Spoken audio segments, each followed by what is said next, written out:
fucking tired. Just, I'm around here somewhere. That's not it. That's not it.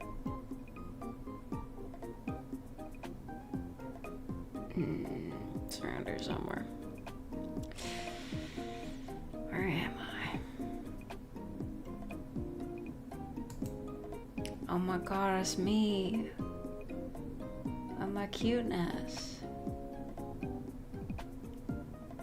Don't worry about what that was. Little Mad Dude, Atomic Thomas, a TJ, Super Spike, Salty Eggs.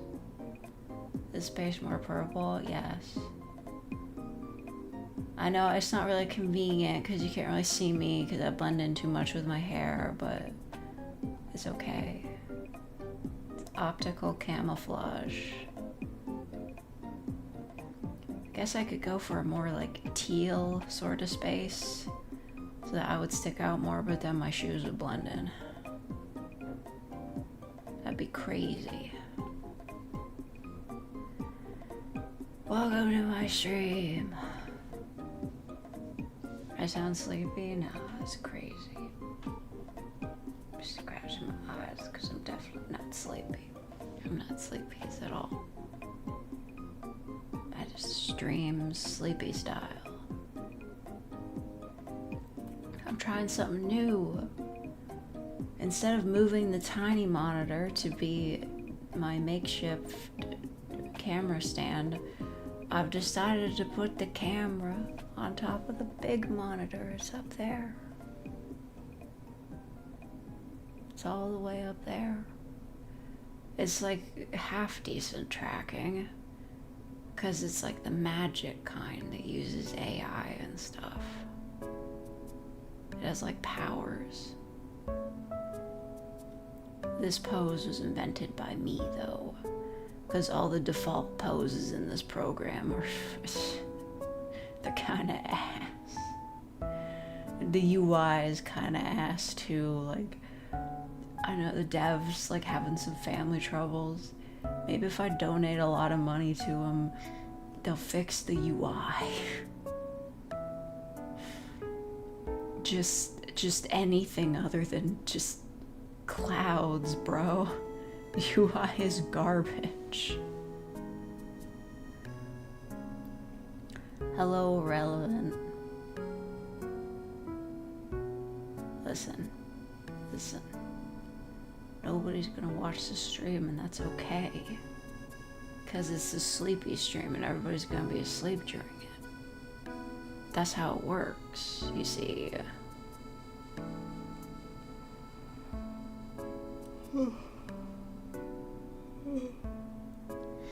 We here and we chillin'. Like this. Like so chill. We're chillin' in space. Just chillin'.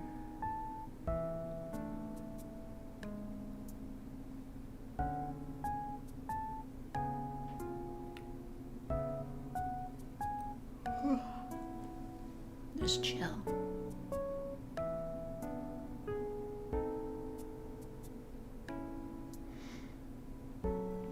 You know, I have had dreams where I've fallen asleep on stream.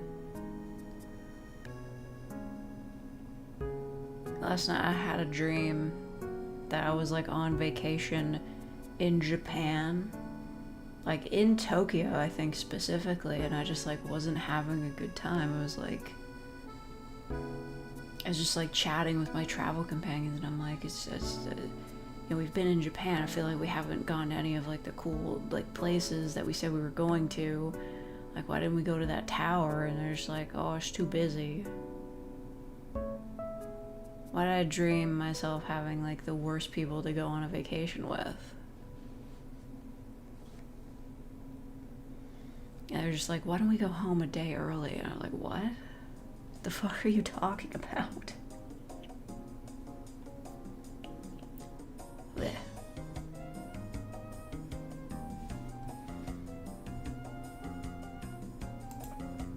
Hold on.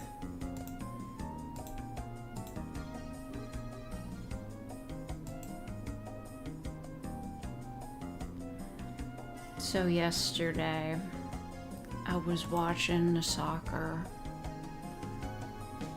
and like, man, you kind of wish they'd score more often. Like they're making them take the water breaks. Or maybe they should be making them score more. Like, they have more breaks, but they don't have more scores. What's going on? Norway, like, super lost. What do I know about scoring? Well, I scored with your mom last night. I'm now sans. I know they're a thing for advertisers, but you know, running for like a half hour straight is really hard.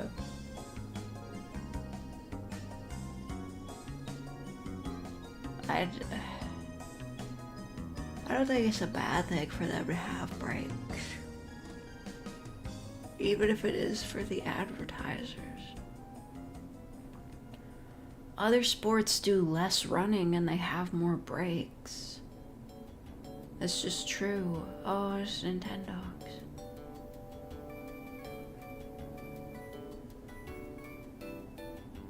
Yay.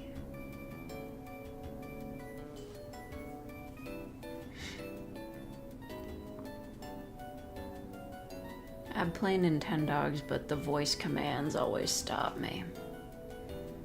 Like, I'll literally just try to play Nintendogs, like a classic Nintendo DS style on emulator. Like, some of the early emulators for Nintendo DS were not that sharp. So even if you could technically hook up your mic and make it hear things, it didn't hear you. I do think voice-activated gaming is a thing that's not going to be making a comeback anytime soon. Like they tried it with the Kinect, they tried it with Hey You Pikachu, they tried it with the DS. It's not making a comeback. I do remember that like bubble blowing level in Super Princess Peach. If you played that game in like a crowded area or like a bus or something, the mic would just pick up on everything and blow the bubbles for you. It was easy. Hashtag life hack. Hashtag kawaii. Hashtag Fruitigrero. Hashtag emo. Hashtag Lana Del Rey. Once watching the VTuber play through a voice-controlled mystery game and it was a disaster. Peach, blow me. I still want to know what's up with the umbrella. I forget his name. He was a yellow umbrella that used to be a child, I think, and then his grandfather died and he was in an umbrella. What was that about? Did they ever explain what the fuck the umbrella's deal was at the end of Super Princess Peach? Or is that sequel bait that never happened? The easiest way to emulate Nintendogs for me has been on mobile. It's crazy that we live in a world where you can just like perfectly play Nintendo games on your phone. Like DS games. And it just works because like the screen just splits in half. They're never gonna make anything like the DS ever again, but God, what a revolutionary console. Just so inconvenient to like stream, emulate. They're never making a console with two screens ever again. I'm gonna miss it. I know they did it again with the 3DS, but that doesn't count. Also, hello, Capybara. I don't know why the game hears Gustav and thinks it's Jonathan. Gustav? And the Wii U doesn't count, that was a controller. Actually, the Wii U is what started all this, isn't it? Because they were just like, hey, wait a second. You could just put the screen into the controller. What if that's the console? Yeah. My headphones are caught on something. I have to pull them out. Don't look. Don't look. Don't look. Don't look. Hello, biggest, hardest. Sorry, I missed like 10 streams in a row. That's fine. Nobody watches my streams anyway. I'm just here to be cute and clip farm. The Deltarune streams are going really good. I got a lot of shorts out of them.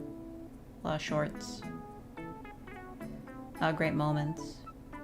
Thank you, Toby Fox, for being good reaction fodder. Some portables had features that clearly don't anticipate people playing on the go. I remember a game on the PS Vita requiring you to point the camera at the sun to reveal a map. Oh yeah. Did I find the secret boss? Yes, but I didn't beat it. Because I didn't have time and I didn't feel like it. Well, I've seen some fan art. It's like the weird route. It's like the secret boss is in the weird route. I gather context from the fan art I see. And I'm pretty sure the secret boss was about dysphoria. What a concept. I finished chapter 5. I finished it. As much as I'm gonna finish it. I'm not gonna play the secret boss. I'm not gonna play the weird route. As far as I'm concerned, this entire story is continuing in a completely normal manner.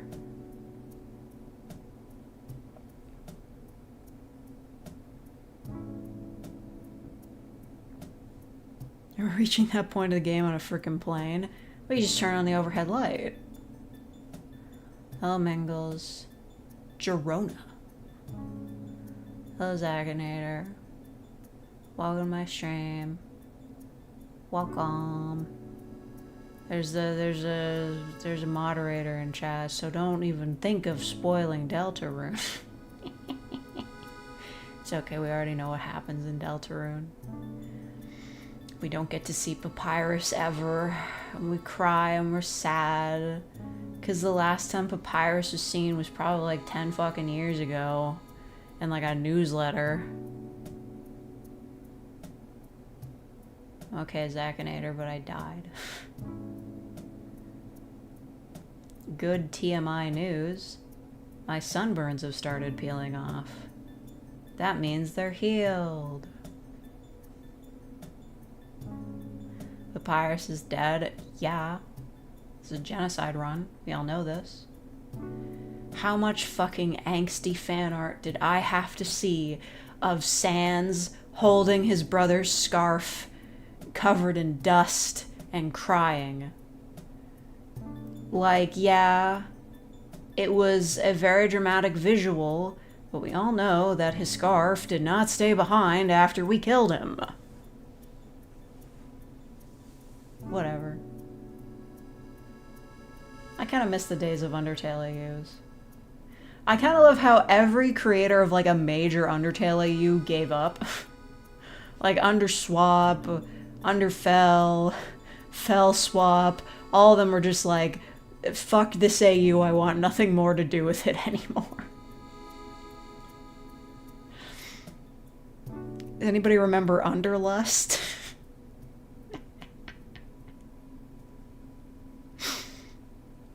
It wasn't all that good.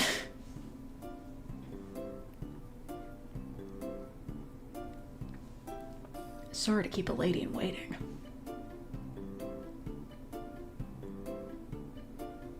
Cousin got drafted into the MLB draft in the 10th round. Is that good? Technically, Deltarune is just an official Undertale AU. No. Undertale is an official Deltarune AU. We know this because Toby wanted to make Deltarune first. He just didn't think he could justify it. And to be fair, he couldn't. If he tried to make Deltarune first, it probably would have been a failure and taken way longer to come out. So, good thing he made one of the most popular indie games of all time first. I say this all the time. There are a few AUs for Deltarune. A few? Look, I would not doubt that Deltarune has just as many AUs as Undertale did, but they're all going to be way less focused and interesting because we don't know the whole story. I would go so far as to say as, like, most of the characters haven't even been introduced yet. Who the fuck is Gaster? Why is he a pirate now? I don't know. Has Gaster's name ever even been said in canon? Like, whatever. Sorry, my stream lagged. I've only just caught up under Lust. I mean, it's exactly what you think it is. If I recall correctly, the person who made it was, like, religious, which was kind of weird. They were also very young, which would explain a lot. But yeah, it was pretty much just Undertale. But,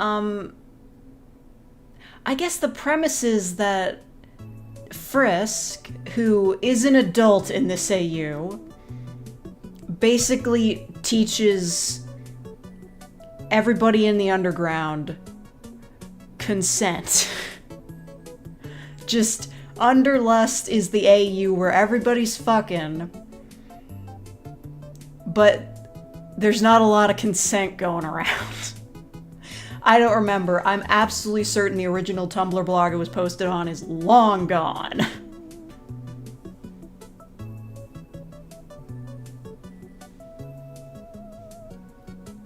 Technically, Gaster's name has been said in canon because Gaster is said a few times in fun events in Undertale. Right, but those are incredibly unlikely to happen.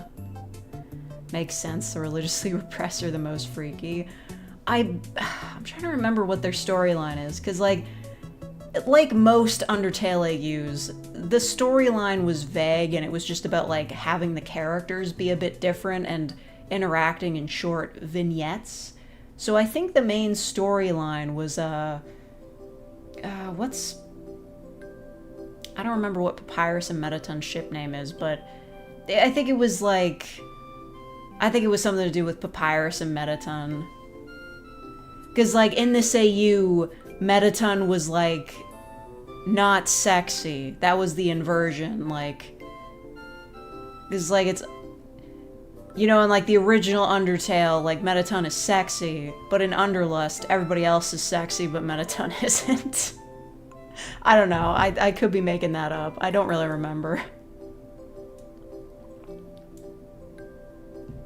Every time someone theorizes about the meta aspects, I feel stupid for not being able to understand it. I mean, listen, I'm just barely holding on to, like, the trans symbolism, and that's the obvious stuff. There's a whole lot of talk of, like, suicide, child abuse, it's like a lot of other dark elements that are not, like, clearly spelled out because it would change the age rating, but there's a lot of stuff in there that a lot of people smarter than me are understanding.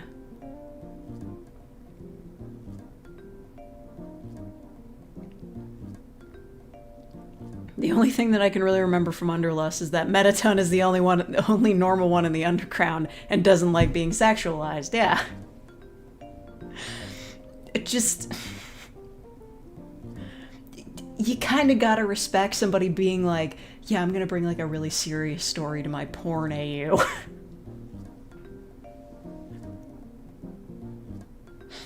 Tired of these AUs, man. What the hell of understanding?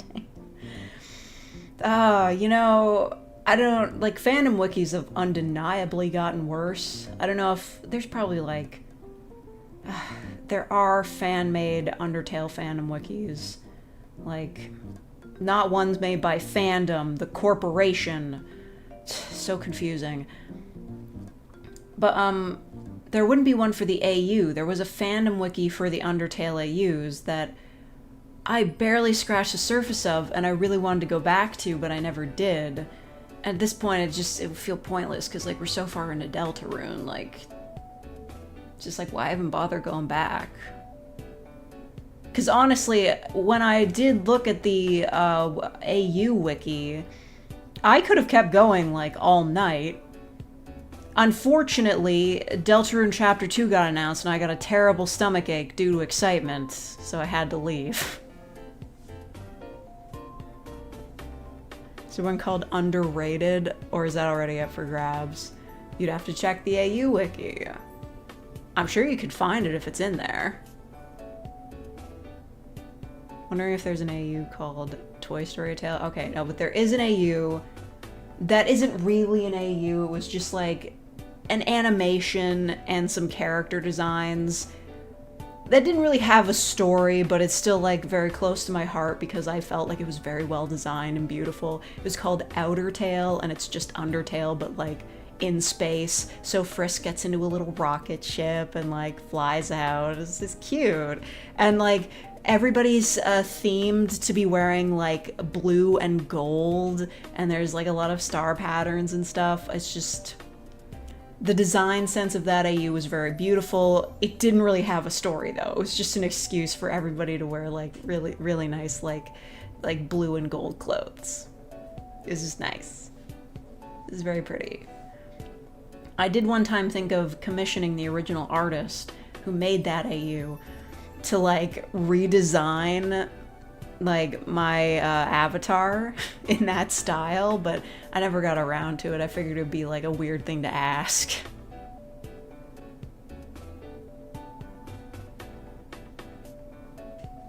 Only Under I'm Under is underfunded. I'm sorry, I'd send you money, but PayPal hasn't. Don't you dare insult my deep and rich porn AUs. If anybody can do a deep and rich porn AU, it's Tumblr. Hello, Cynthia.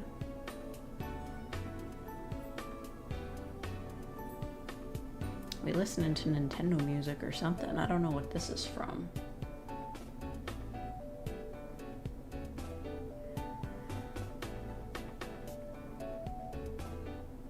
It's kind of hard to find like good music compilations on YouTube because all of them like feel kind of auto-generated. They'll just put like the tags down for the songs for like the first hour and then they'll just give up. Like, what's that about? It's weird. Is there a limit to how many timestamps you can have in a video? Undertale AUs are still one of my favorite things of the internet because the concept are so unique. And then people started mixing together AUs. Yeah, like fell swap. And then swap fell. It's just so confusing. How many puns can people make with the word Undertale? Yeah. And then there was Horror Tale. And then just all the different versions of Sans. Like, sometimes I like Papyrus better than Sans. I think he's a more fun character. And like, the only reason why he got so many different AU versions is because people wanted to make AU versions of Sans, but they needed like Papyrus there for support.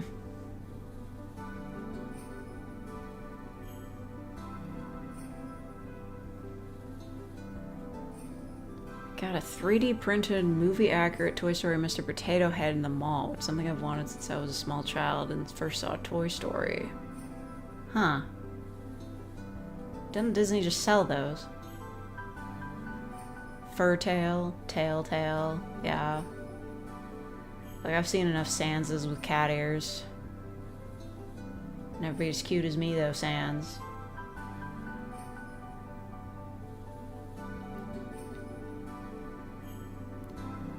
Disney ever sold a Toy Story Mr. Potato Head with 2 separate shoes and 2 separate eyes. Oh. Well, like, what's the point? It doesn't make any sense. Yeah, I keep making these Toy Story movies. It's like, man. I thought Toy Story 3 was like a pretty good place to wrap it up, and like, that was one of those like legacy sequels. That was like one of those like first really big legacy sequels where it's like, whoa, all these years later they're like doing Toy Story and they wrapped up the whole story real nice. And then it made $1 billion and they were like, well, let's do that again.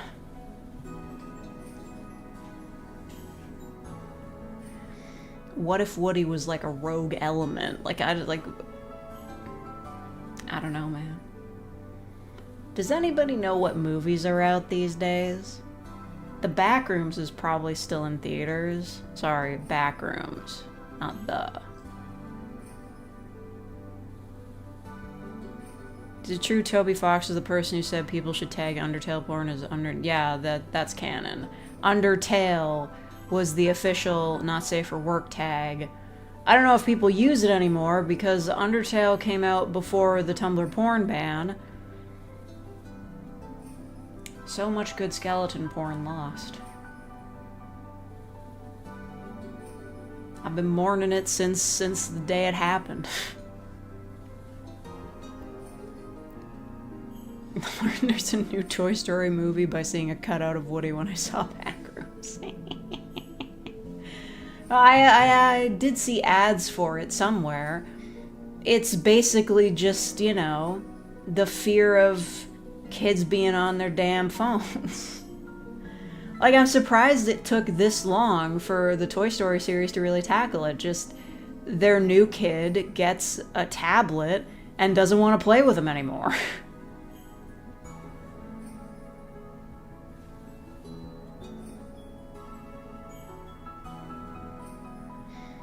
Favorite AU, Underswap. Not to be confused with Swaptail or Undershifts.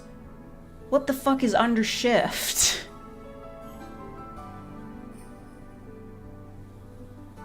How does that even function? Oh my god, I don't know how to explain this without getting banned from YouTube, but you know how, like, Sans' attack, it's... Or was it Papyrus'? I don't know. Everybody just decided that, like, Sans' magic was blue and Papyrus' was orange. So, like, you take the magic and you just... Sometimes they make tongues with it, too. It was called an ecto... You know what? I'm not gonna get into it. Don't talk about the magic blue beans. Okay, so was Undershift just like Underswap, but like the characters that got swapped were different? Because Swap was just like personality swaps between the characters, which was cute, but, you know, there could be more variety. Oh, thank you, Star Has Died, for being a real faker for 53 months. Okay, I have to smile. Hold on. Yay. I can't really smile with my teeth. I'm trying. Blue penis was switched to an orange penis. Okay, so Sans had the blue one, and Papyrus, although less popular, had an orange one, yes. Look, I was in the trenches back in the day. I chose to be there.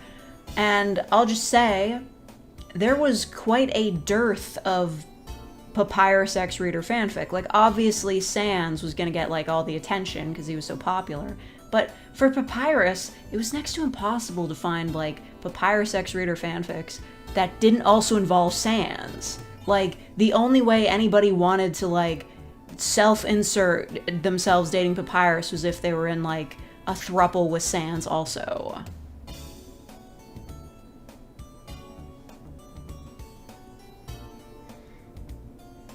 How much brain space does skeleton dog have up in your head? It's just things I remember. It's just, that's my golden age. That's my Phantom golden age. Because that was around the time when people were, like, doing Lazy Town fan art, too.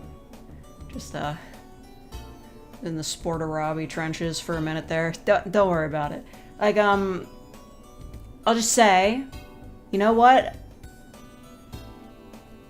There was something to that, Sorry, what?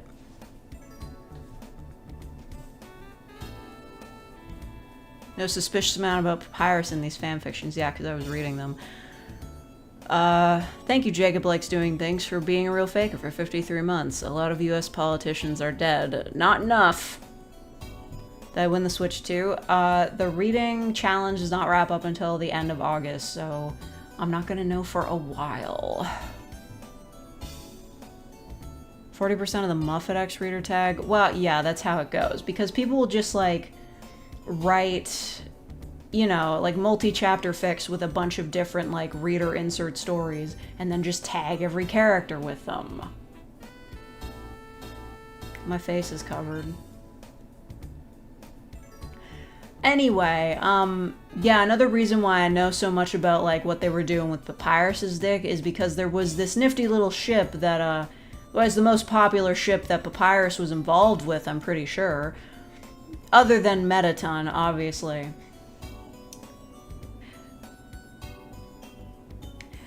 I don't know if I should say the title. Like, I know what it's called, but, like, sometimes I get a little bit too freaky for YouTube and then people think I'm, like, weird. Yeah, I'm already, like, already got kicked off of PayPal. Maybe I shouldn't. Did I read a lot of Undertale? No, but I did, like, 10 years ago. I was there. I streamed that shit. Not the fanfics, but the game.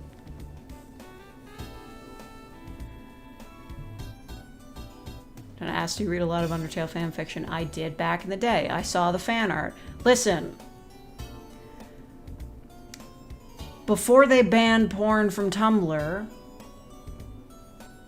there was a lot of fan art of Sans and Papyrus jerking each other off.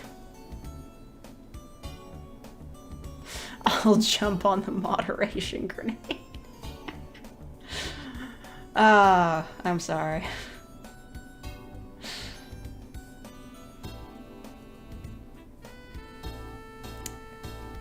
I feel like Deltarune fans would have never survived that. Like, I'm assuming a lot of Deltarune fans were Undertale fans, but they probably weren't on Tumblr during its heyday, so they probably didn't see it.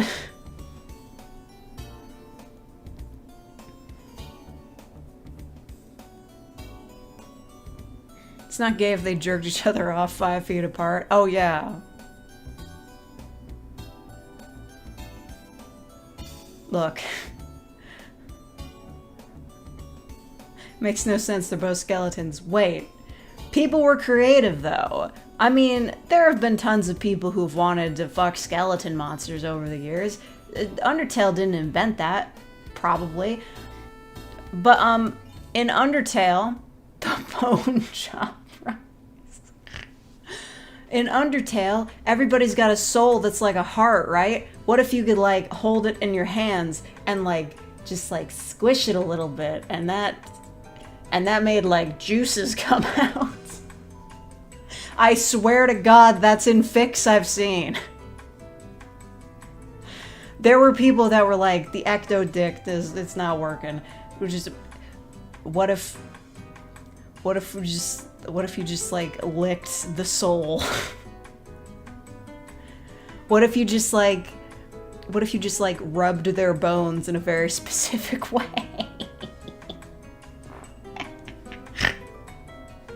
God, the good old days.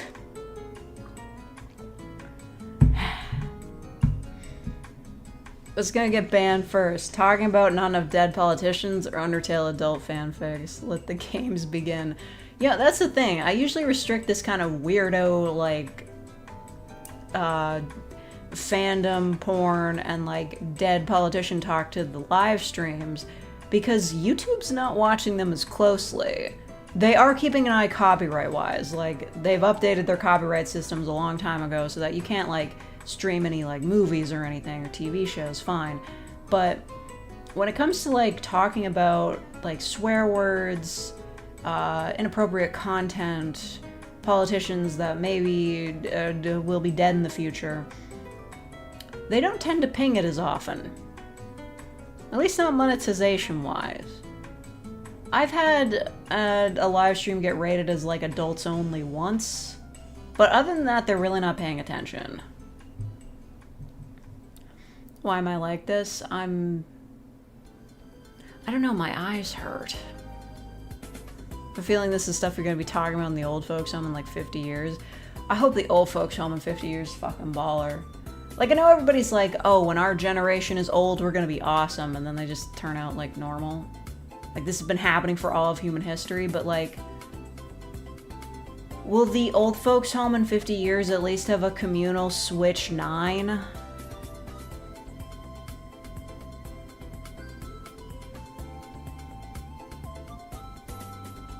Didn't Fake make a whole stream dedicated to celebrating Queen Liz's death? No. Did I? That doesn't sound like something I do. Surely there was more to talk about during that stream than her dying. I probably mentioned some other stuff. It's my big Deltarune theory. That Papyrus isn't going to show up at all.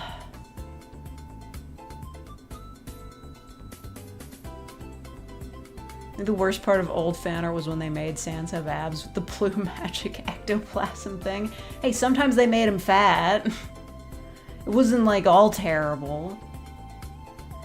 Actually, you know what? Giving him a torso, it was weird. It was always weird. I don't know. It was just like some decisions were made. It's like you didn't really want to grapple with the realities of what fucking a skeleton would entail.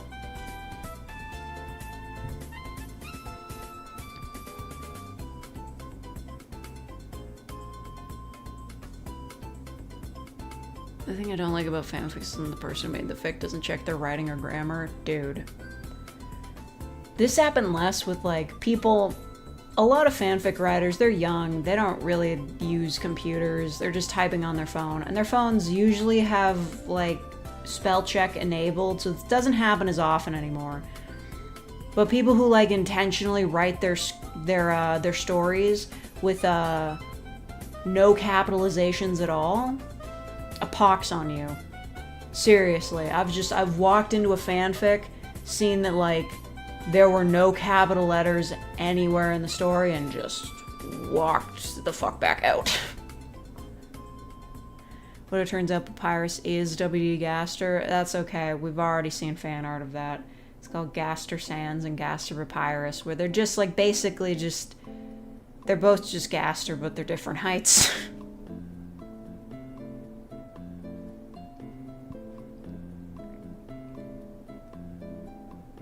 Had the Megamind screenshot of There Is No Queen of... Are you sure? When did she die? I can go back and look. Because I don't remember. It's been a while. It's been so long they started putting that uglier guy on the money. Bonus skeleton in Divinity Original Sin 2, as you should.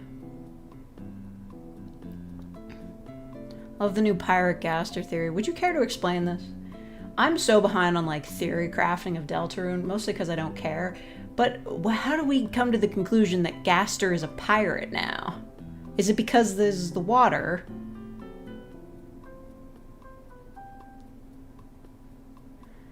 Tricky Tony's ultimate troll making Gaster a completely different sprite of what we thought. What if the normal NPC is Gaster? Wouldn't that be crazy?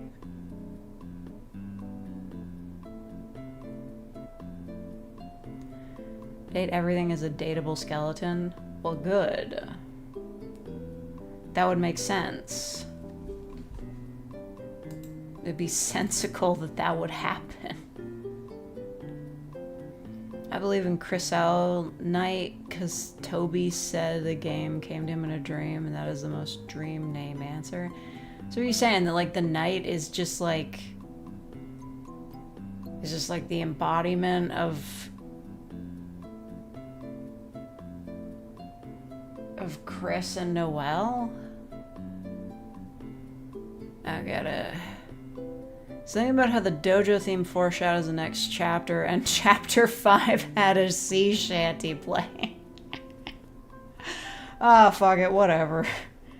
I guess we do have to question what the next Dark World is going to be. I guess that is the main like way this story goes, is that they'll have a Dark World, go into the Dark World, but what do you think the next Dark World, where do you think it'll be? Because it doesn't seem like Chris is going to stop making them anytime soon.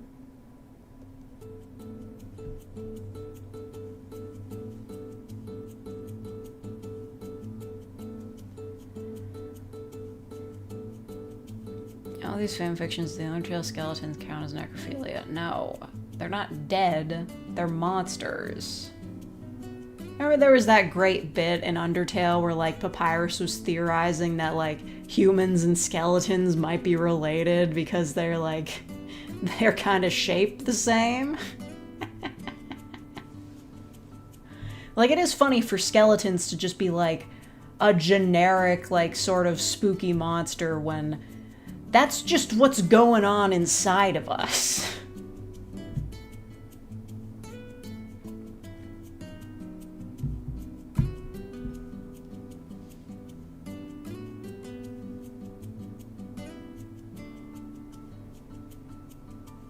So Chris Noel fused in like a weird route or whatever, and then used determination to travel back in time. Okay, so just a quick question, no need to go into too much detail on this. Do Chris and Noel just like fucking die in weird route and it's over? Like, it kind of seemed like they went into the lake and everybody was like, oh my god. Does the story just like end there? In Weird Route, do you even get to the flower shop?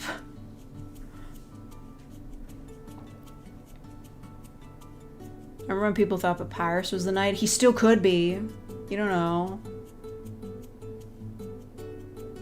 Think they'll go into more than one? Maybe. Papyrus thought the humans were fans of skeletons because of the Jolly Roger in his room. Oh, yeah. Yeah. Probably the Holiday Mansion and the shelter. That checks out. So, what? Chapter 6 is just gonna be Christmas World? Imagine Chapter 6 coming out around Christmas. Tricky Toby does it again. Unclear. It just ends. Okay. So what, you just like go back to your save and then don't do that so you can continue? Yeah, Chris doesn't create the flower world. That's crazy.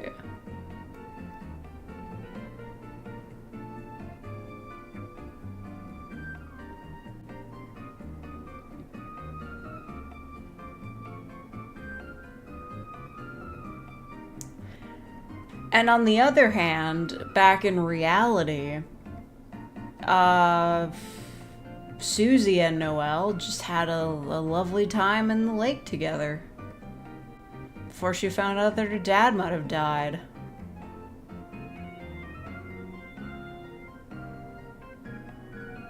Toby Fox did mention he was hoping to release Chapter 6 around December. I see what you're doing, Tony.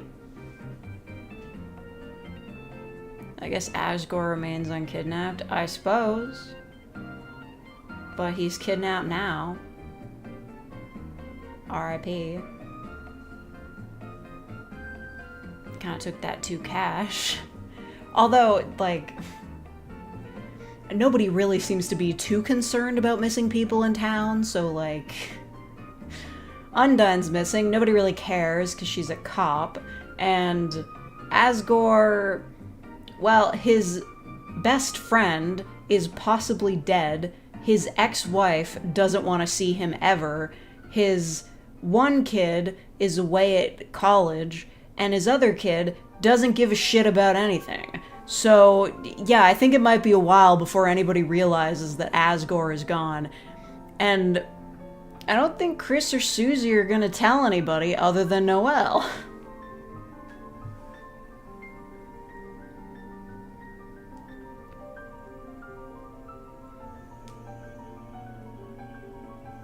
It's supposed to be a new Chapter 7 for Weird Route where it converges with the normal route so you get the same ending. They skip over Chapter 6 so you lose money if you pick the weird route. Come on, that's not gonna happen. Also, how do you lose money? I already paid it.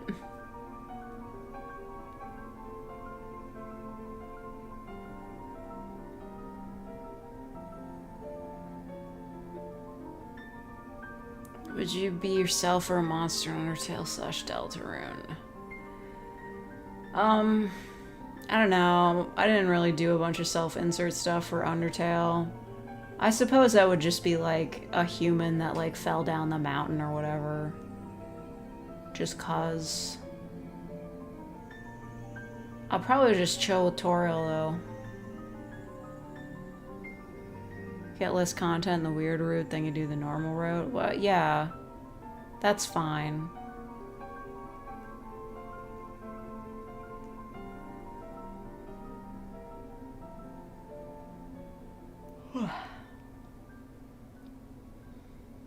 Do you do self-insert stuff for other franchises? I mean, I don't really write fanfic or like draw myself in them or anything. It's just like I could like imagine myself as a character in that world. But I'm not like actively writing fan fiction because I write too much stuff already. I'm busy. And I'm bad at drawing. I'm tired, my eyes hurt. I guess I can see it on the horizon. It doesn't smell like smoke, but there's wildfires again. It's not as bad as that one summer, though. I don't think it'll ever be that bad, ever again. I just couldn't stand looking outside. It's just all so hazy.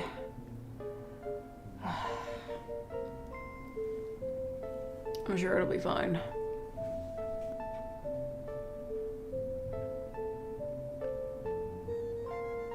Or you won't stream Splatoon Raiders? Of course I'm not gonna do that. It's like the part of Splatoon I care about the least. The only Raider she's getting paid to do it. Yeah, pretty much these days.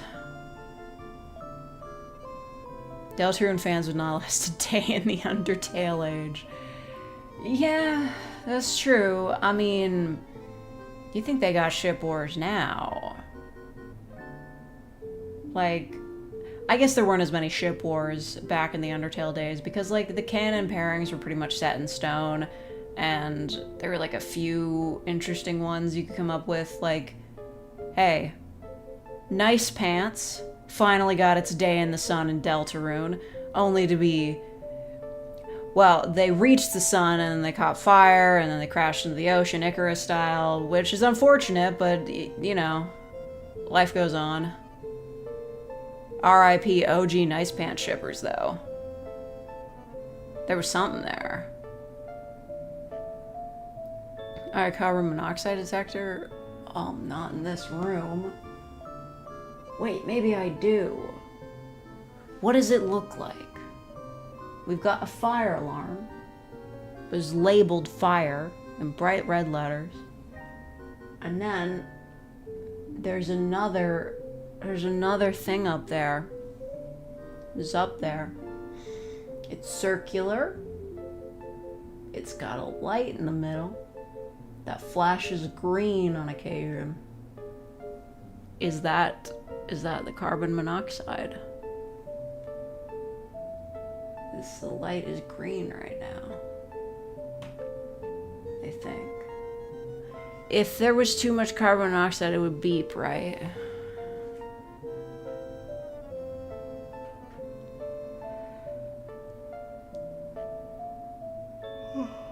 There's a Christmas in July channel in my country that plays Christmas movies 24/7 this month every year. Weird. They play the Polar Express?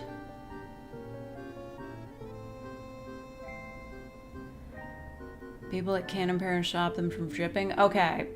I'm not on Reddit anymore for good reason. Because Reddit's fun doesn't work anymore. That's the only reason. So, I was following r/Undertale, and people got really persnickety about shipping there. Like, to the point where you couldn't say, like, oh, I ship Toriel and Sans without people being like, what? They're not canon. Some people were even on the fence about, like, Alphys and Undyne being canon. Like, any ship there is, like, only a bit of dubious evidence for in canon, if you posted fan art that had even, like, a sniff of shipping in it that wasn't canon, people in the comments would be like, what is this? That's stupid. God, like fucking Redditors, man.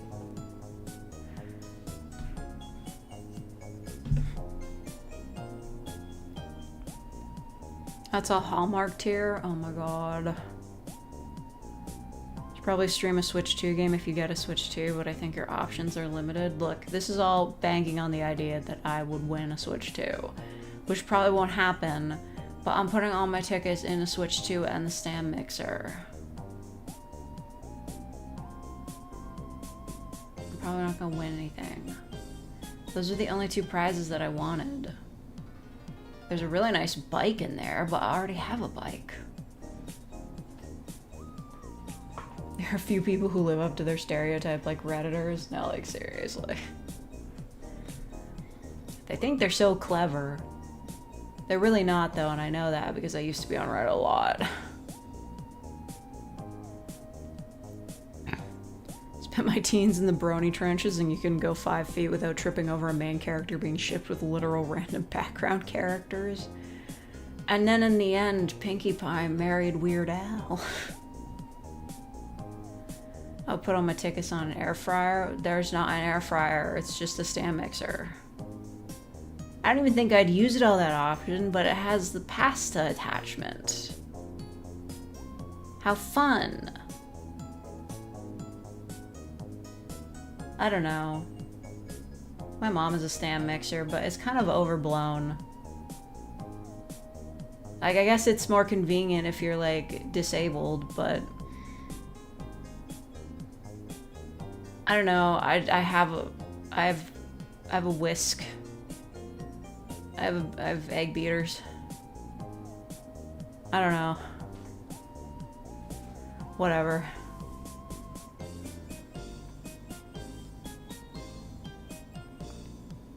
Undertale Redditors do not survive the shit I've been through. I don't know if anyone was ever brave enough to try to post Foncest on that subreddit, but they probably would have died.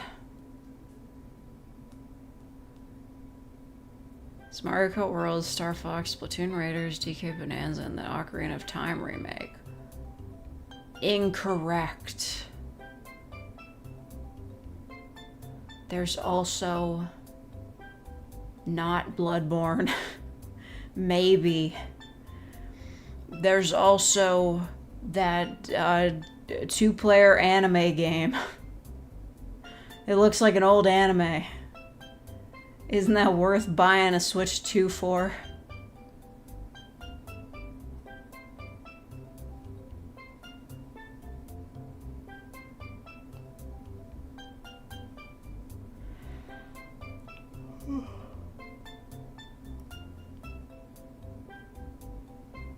What fucking song is this?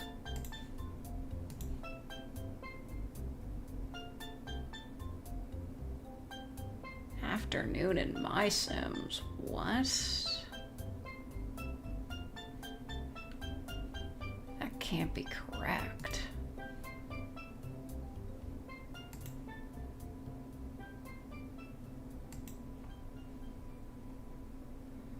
We have Bloodborne at home. No, the fuck we don't.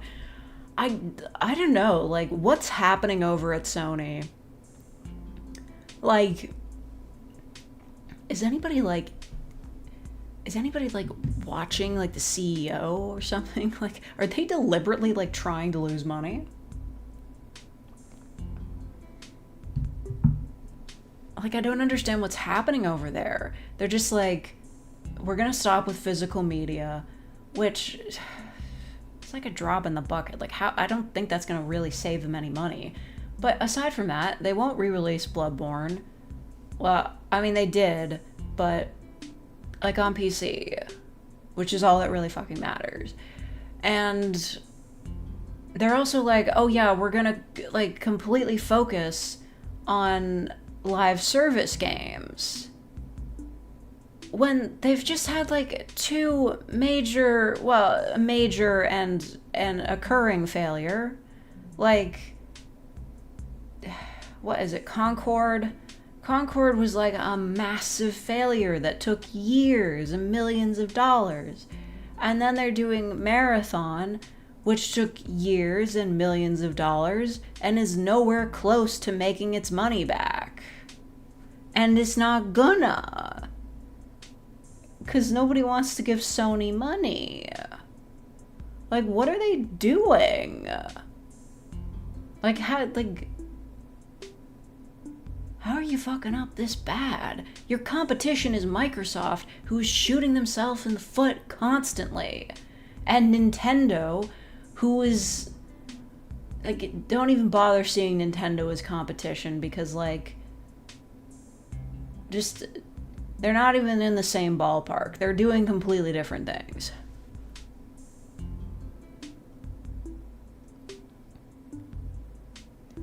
Actually passed on the offer of doing any Bloodborne content, so there is, like, genuinely zero hope of getting anything related to it. Why are they allergic to money? What's happening? Think Sony should be paying me money to play these games? Yeah. Like, Sony, you used to be on top of this shit.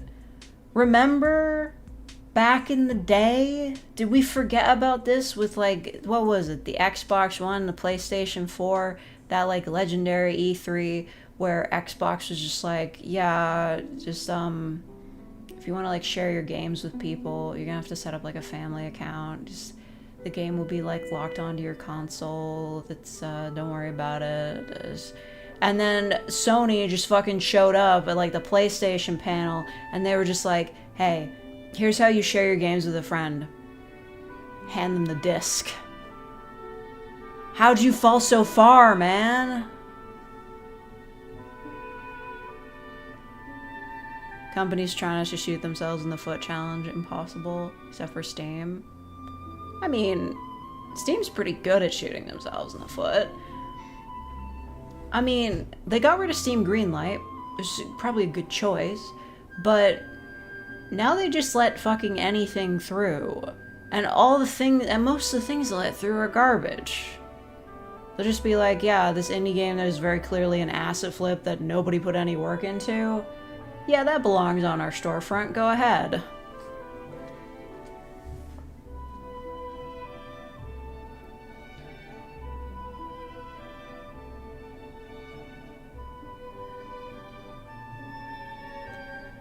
Forgot about Nintendo Switch Sports Resort Fitness Boxing 3.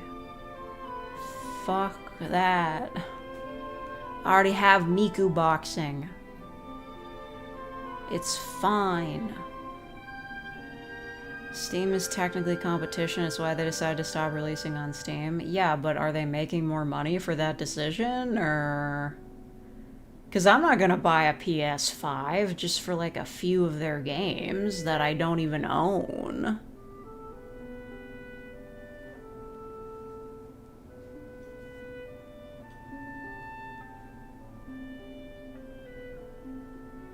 Investors don't know how making the games actually work. Is fair.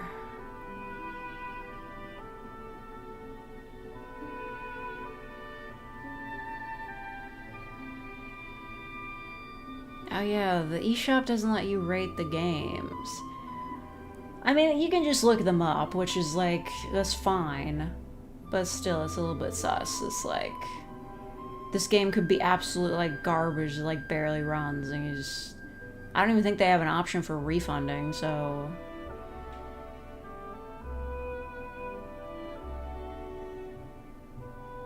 What is this song from?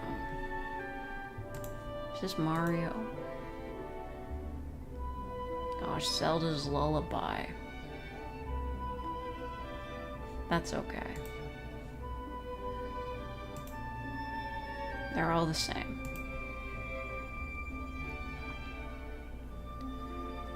My console nowadays just sucks. Let me spend $600 on a console, pay $5 to $10 monthly to be able to play online, then paying $60 most 99% of games to run at less than 60 frames. Yeah, it's just a fact that, like, computers are more expensive because they work better. It's like, yeah, you can make a console that can do everything a PC does, but then it would need to be just as expensive as a PC is. It's like, at that point, why not just own a PC? Like, consoles are supposed to be like the cheaper option for people who didn't care if their games looked kind of like shit. Oh, good. We've upgraded from just an air quality warning to a heat warning for the region. That's so lovely. We have a heat warning. It's in the area. It's just like the area. maximum temperatures of 30 to 36 degrees Celsius. They can't do that. That's fucking crazy. If I want to go to the library, I gotta bike there in the morning and then like wait until it's nighttime to leave. Otherwise I will die. The library is like super air conditioned, by the way. Like they keep that place cold as fuck.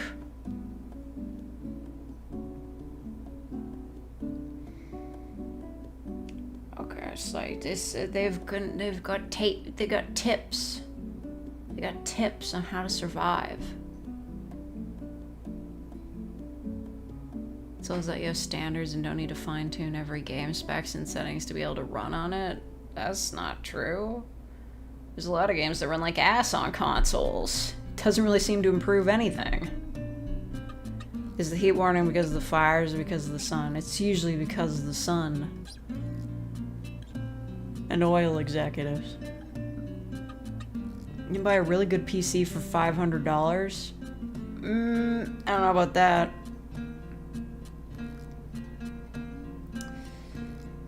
I was thinking, like, I'm not gonna do this now because, like, I'm kind of, like, low on funds, kind of. So I had my a lot of stuff in PayPal. But, like, I did want to buy, like, a small, like, $300 laptop so I could edit, like, in different places. Like, one of the big sticking points for me right now with my workflow is editing. It's so boring. Hello, Namai. Like, editing is genuinely, like, slowly becoming the most difficult part of the audio process because I have to be here. I have to sit here. I have to focus on the screen. I can't do anything else. I just want to sit outside or at, like, the kitchen counter.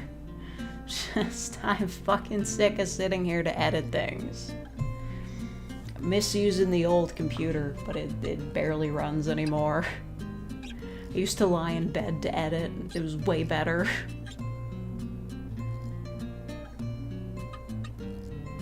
My local library is the opposite and sucks. They moved out of the cool building into the new community center. Oh, that's a doomed library.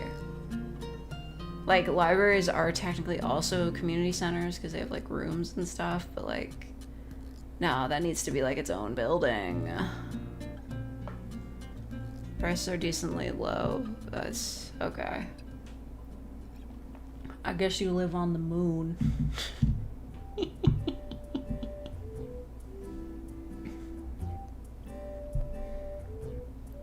Anyway, watch for early signs of heat exhaustion in yourself and others. They may include headache, nausea, dizziness, thirst, dark urine, and intense fatigue. Stop your activity and drink water. Close blinds or shades and open windows. If the outside is cooler than inside, it's not gonna be. Turn on air conditioning, use a fan, or move to a cooler area of your living space. If your living space is hot, move to a cool public space, such as a cooling center. We have those. Community center. Library. You see, the library is air conditioned. Or shaded park. Not good enough.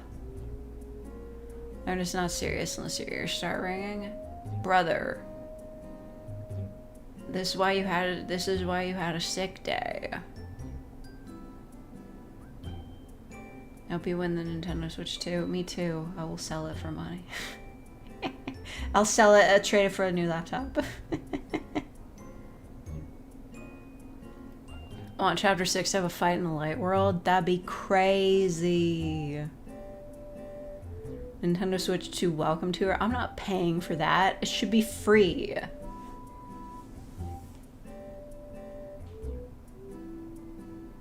Plan and schedule outdoor activities during the coolest parts of the day. You know, the library is only open till like 8, right?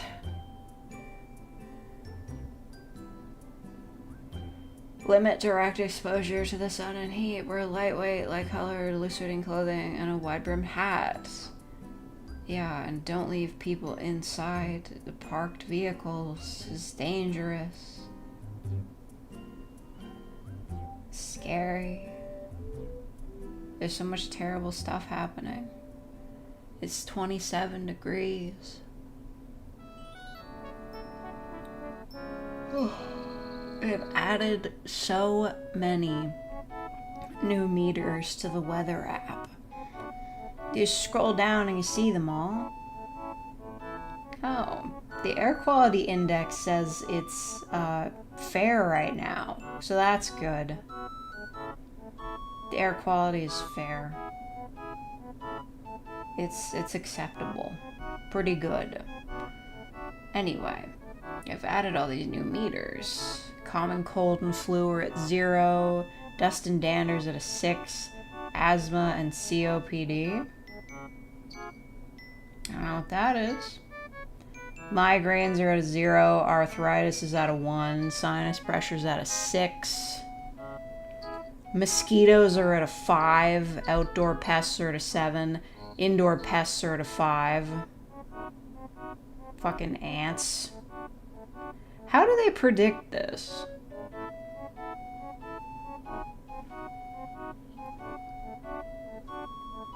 Liza P.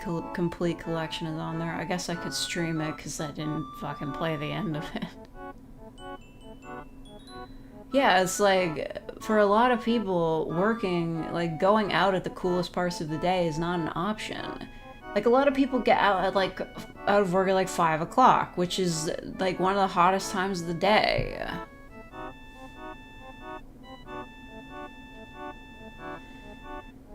Anyway, they have a forecast for this. How do they predict this?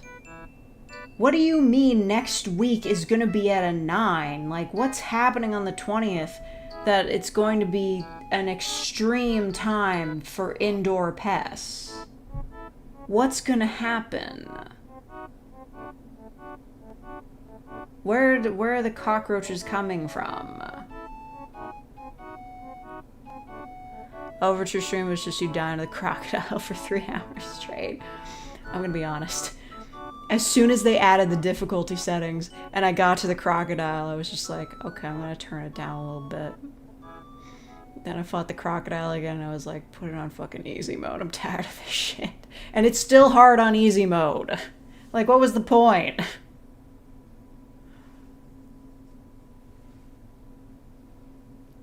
Populations are a big thing to keep an eye on for nature scientists. Well, let's see what the mosquito rating is. Oh my god. Oh no, this is okay. For the 15-day mosquitoes forecast, it only goes as high as a 7.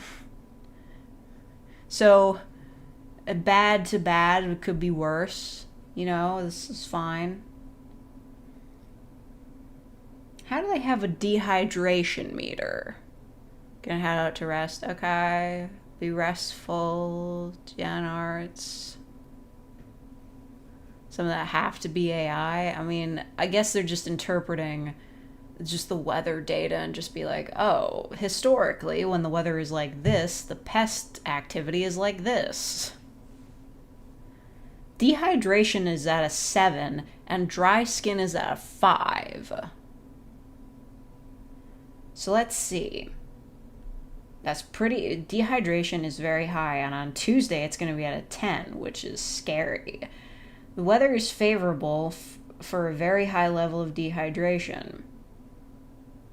See, that feels like an AI sentence. Who would describe that as favorable? Plan activities accordingly. Be sure to drink plenty of fluids. Yeah, like, how do you rate that? How are you rating that there's going to be, like, a very high amount of dehydration? That's just you interpreting the weather, so it's like, oh, it's 28 degrees outside. Dehydration will probably be up. Hello, Ryan. I'm tired. Pokemon Pocopia, Yoshi, and Kirby Riders. I don't know, people say Pocopia is good, but I'm not buying a Switch for it. If I end up with the Switch 2, I might buy it or steal it. It doesn't matter. And how do you have like a dry skin rating? Periods of weather that promote dry skin can be expected. It may require occasional skincare adjustments for prevention. And it's supposed to get really bad on Tuesday. The weather is very unfavorable for rough, dry skin. It is unnecessary to focus extensively on moisturization and protective measures. Okay, these are some AI-ass sentences. Because what's going on here? It's like, the weather is very unfavorable for rough, dry skin. Therefore, it is unnecessary to focus extensively on moisturization and protective measures. Like, is that just warning you not to freak out about it? Or is it like misspelled and it's like you probably should focus on moisturization and protective measures? Because it's fucking sunny, you could get sunburned. The weather app is like, good weather for a run, high grass pollen. I don't get it. Also, they've got the night forecast, which is like, oh hey, no, it's fine. Just, it has the historical data for this. The last year on this date, it was 28 degrees instead of 26, so global warming is over. The music turned off. We ran out of music. Music is over. Music is canceled. Fun and chill elevator video game music. Oh, thank God. This elevator. It's chill time in the elevator. It's the kind of life we're living. Living in the city. We did it right out. God. That's an everlasting meme, isn't it? Reddit was like, yeah, we found the Boston bombers, dude.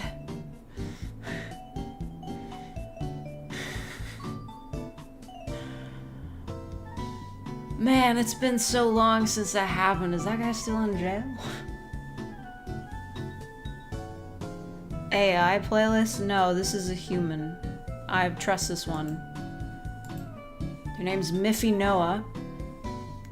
And she stopped posting like a few months ago. Yeah, I looked at her channel like before the stream started and I was like, oh, she like died or something. And then I go to her channel post and she's like, hey guys, I've been having like a lot of health issues. I was really scared, but I went to the doctor and they said I'm gonna be fine, so I'm gonna be back in like a few weeks. I'm like, okay, sorry. Have you moved on from Undertale porn? Did you leave because you were tired of hearing about it? I could keep talking about it forever, actually.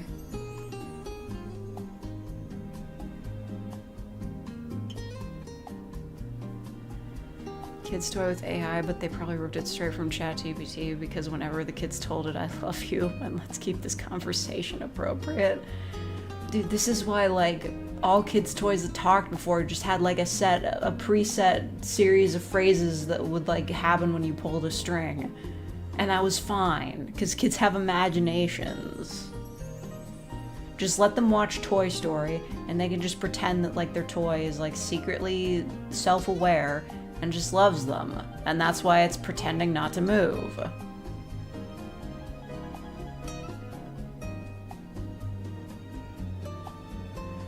You're making food?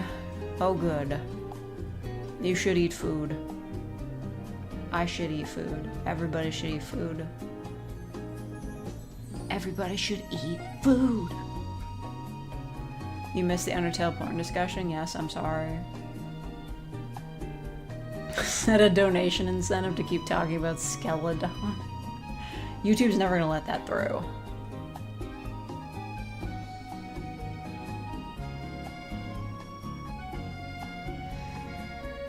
Okay, so I was just thinking about this because, like, a lot of game companies are trying to, like, they're getting, like, really serious about copyright and stuff. where they're just like, they have like terms and conditions that are completely unreasonable. I think it was either Activision or Ubisoft. It was like, hey, if we demand it, you will have to destroy your games because the license ran out. And like, it made me think of doujins. Because, you know, doujin, it's just you take some anime characters and you make like a fan comic about them, usually with shipping, which is fine. There's nothing wrong with that. But it is technically like a form of copyright infringement, but due to the way Japan works, you can sell them and like that's fine, because like it's a big part of fan culture. But the owners of those doujins, the people who draw them, despite technically committing copyright infringement themselves, are very overprotective about their work. Who the fuck is texting me?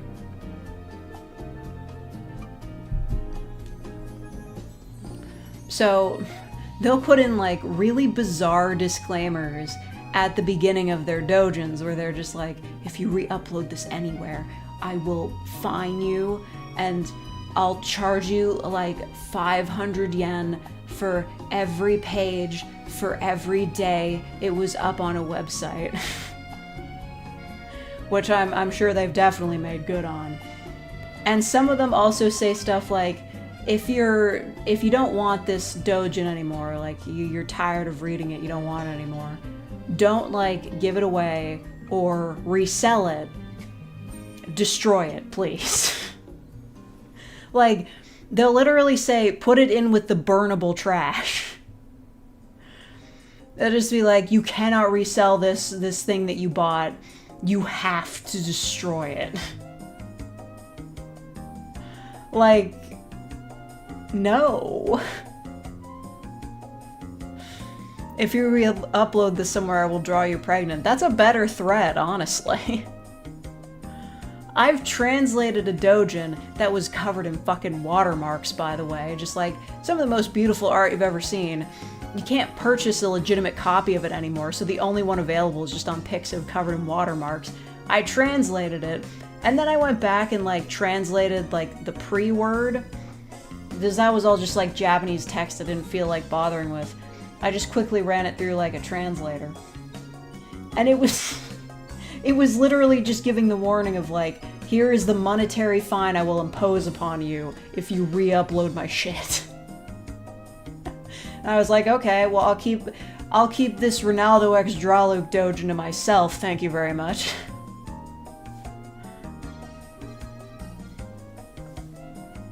Have you seen the drama around Cookie's Bustle? I only heard about it as soon as they were able to like defeat the copyright troll who didn't even own it. That was disgusting. It was legitimately disgusting to me how like somebody could just claim that they owned the game just by writing it down on a napkin and just being like, by the way, Cookie's Bustle is mine, and if you post images of it anywhere, I'll sue you. Or I'll just get like some other company to issue takedown orders. That was such bullshit. I've dealt with things like that on YouTube before. You know, the movie Nosferatu? Like, the over 100-year-old movie that nobody fucking owns because, like, nobody was supposed to own it in the first place. Like, that movie was born of copyright infringement. It was supposed to be destroyed. It's over 100 years old. It's, like, in the public domain 1,000,000 times over. And somebody still copyright claimed it on YouTube. And like, when I dismissed it, I was like, hey, this is fucking Nosferatu, you can't claim this. They rejected the appeal, and then that copyright claim disappeared like a week later because I think YouTube realized, oh wait, that's fucking Nosferatu. Nobody owns that.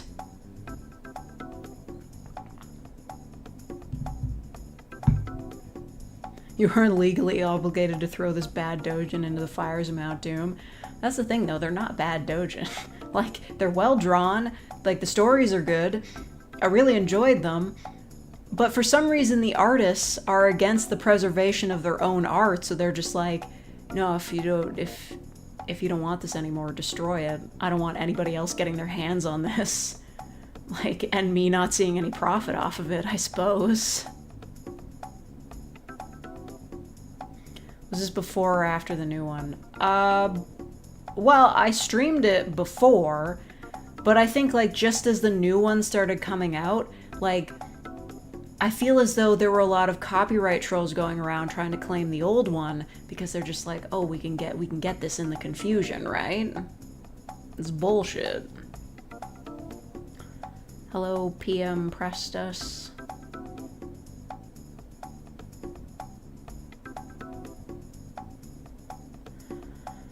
My eyes like really hurt. My future manager ever gets wind of this. Dojin artist, Sony. Look, like, recently I found out how much, like, in general, Japanese, like, culture fucking hates piracy, and I was pretty surprised. That whole argument with, like, Russians on Twitter, where one guy was like, I'm gonna pirate some Russian literature, what do you think about that? And the Russian guy was just like, oh, here's a link.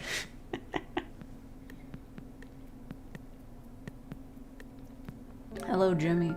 Should be careful if your eyes hurt. They're just sore. I don't know if it's from the bad air quality or just the fact that I didn't sleep well. Ugh, just like one of those like waking up gasping for breath type things, even though nothing was fucking happening. Faye, can I ask you a personal question? Something near and dear to my heart. I know this is a setup, but go for it. Oh my god.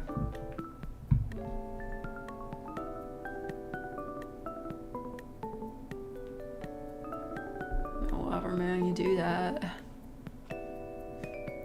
Should I make some pasta or get fast food? Well, this is a difficult decision. Personally. Because if I was in your position, I wouldn't know what to pick. Because it's the weekend. It's a Sunday. Maybe you want to treat yourself. But maybe you're also trying to save money or eat healthier. And when you make the pasta yourself, you can put healthy things into it. And when you eat fast food, generally, it's pretty bad for you. But it's also the weekend. And it's a Sunday. Gosh. Pasta, you need the fiber. Pasta doesn't have that much fiber. Unless it's like whole wheat pasta, or like whole grain pasta. Gosh, this is hard. I had pasta the other day, it was pretty good.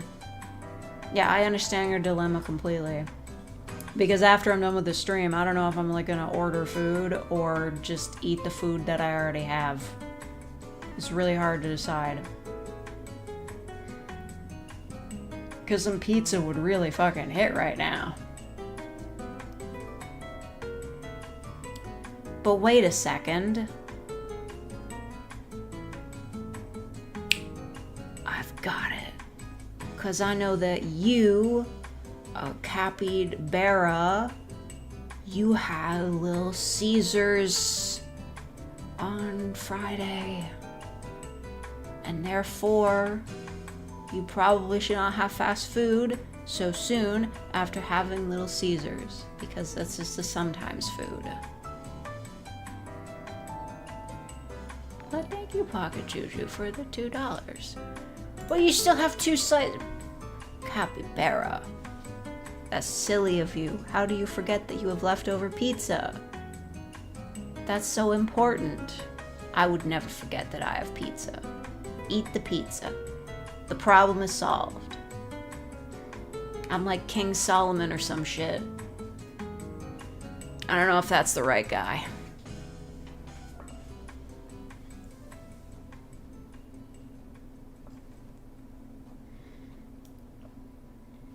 Buying Friday food and Sunday is so bourgeoisie. Breaks my pizza neck. I don't know, I was just thinking of it as the you're given 2 solutions. You're given 2 options and then you come up with like a novel third solution. I mean, if you're looking for a protein boost, you could cut the pizza up into tiny pieces and put it in an omelet, and it's pizza omelet. But that's just a me thing. Most people don't think that's a good use of pizza. But the protein. Eggs are good for you. I need to buy margarine. And vanilla extract. It is pretty fire.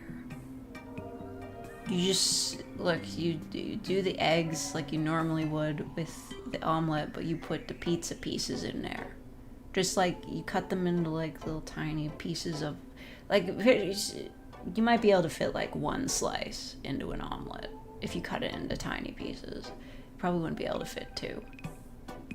But it's always an option. That's what I do with my leftover pizza, because it's protein.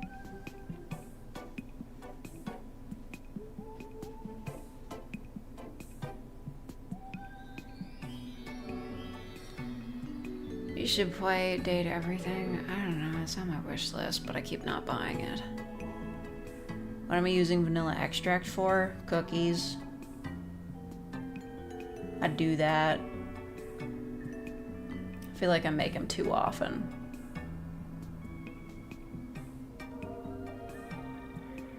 Cooked a Caesar salad using chicken schnitzels. How do you cook a salad? Sorry, I don't really eat salads. I've been branching out with vegetables these past few years. It's hard. But now I eat onions and mushrooms. It has been a long time since the cooking stream. I could just never find the right time to do it. And you know, I don't really have any unique recipes that I make that are for me. Plus, I can never figure out how to set the camera up properly, and dragging my laptop's out a pain in the ass. If I buy a new laptop, I'll do a cooking stream, because it'll probably be easier to set up a smaller laptop in the kitchen. When did I last do a cooking stream? It's probably been over a year at this point. And the last time, I probably just made bean burgers again.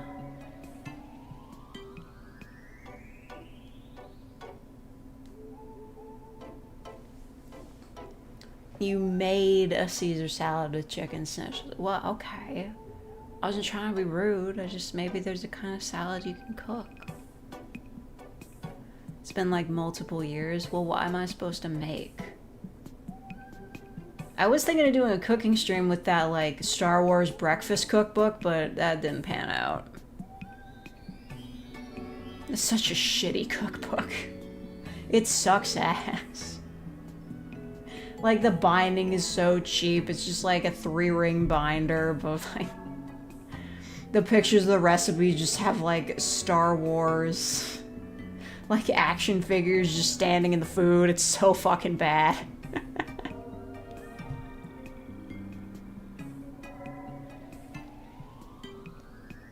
Why do all heroes who's temporarily evil wear super skimpy outfits?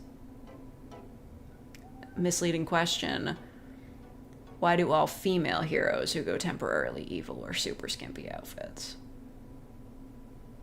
Because it seems to me that every time a guy hero turns evil, he puts more clothes on.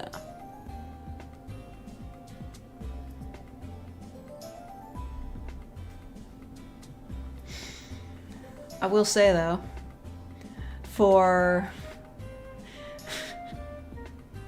because like pretty much all of the breakfast foods in the cookbook have to be like Star Wars related jokes or puns. This one's so stupid, it doesn't even need to be a recipe, but Kylo Renegade Fruit Bowl? Like, what? Like, one, why do you need a recipe for a fruit bowl? And two, they just called Kylo Ren a fruit.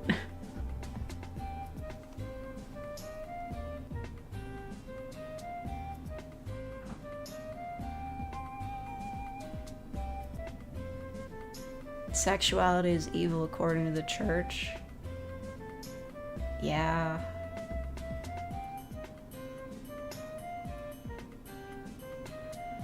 Look, I've been watching a lot of Red Letter Media recently.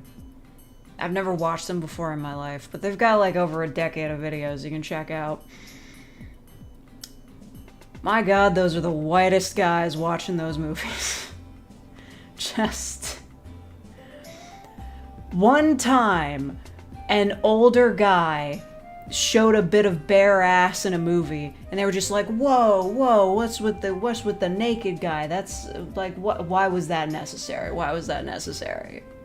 Meanwhile, I've been watching all these other episodes of their show where like women are getting naked all the time, and they're just like, oh, that woman's naked, whatever. Like, bruh. Also, through all the episodes I've seen, only one single episode where one single woman was on the show. And that's it.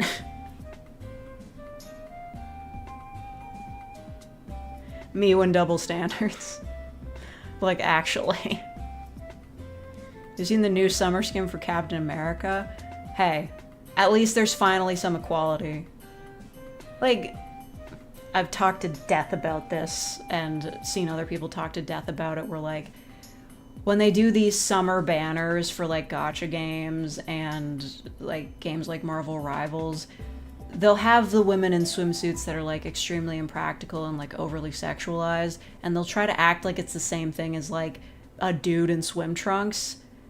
Captain America, that outfit, that's what happens when there is equal sexualization.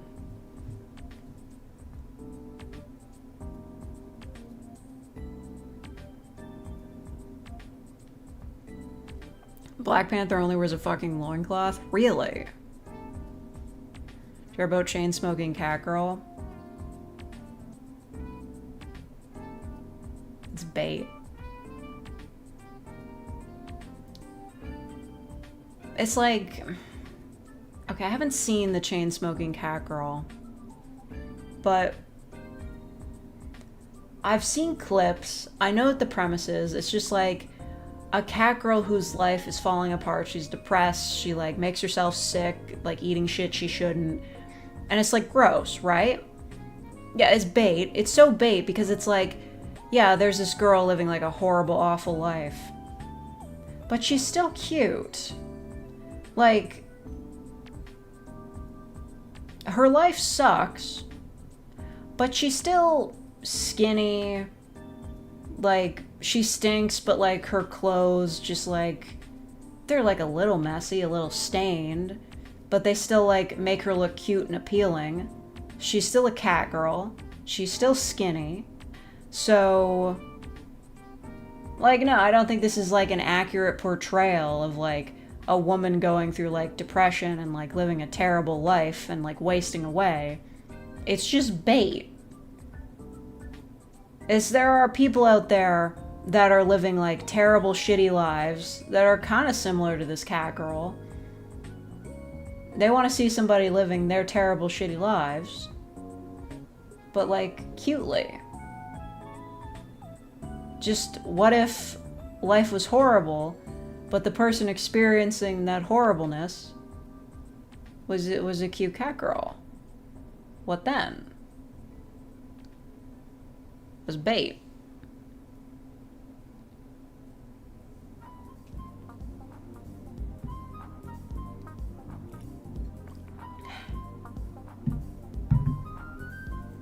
Saying it's LARP Hikikomori? I mean, am I wrong? Like, yeah, it seems that the show is like mostly predicated on like gross out humor, but still. You just described like 5 of my mutuals. I don't know, it's just another case of like, you want to see your like horrible shitty life depicted in anime, but like what if there was a cute girl doing all that? And like maybe you could imagine yourself living through the same scenarios with her. And like she doesn't have very high standards, so maybe she'd also be interested in you. Like she's gonna live like a terrible life, but she's still gonna be cute. And she's never gonna gain weight. Her skin, she's never gonna have acne. Have you ever seen an anime character have acne? I've been thinking about this lately. 6 counting fake. Bitch, I clean. Also, I don't smoke. And I haven't puked in like a decade. Anyway. I've been thinking about this for a really long time. Only the ones designed to be ugly. You know how in like Western media focused around teenagers, there's always the episode where like somebody has like a big show that they're like gonna be on stage, or they have like a big date, and then all of a sudden, oh my god, this terrible zit comedy. And then they can base an entire episode off of that. That trope does not exist in anime.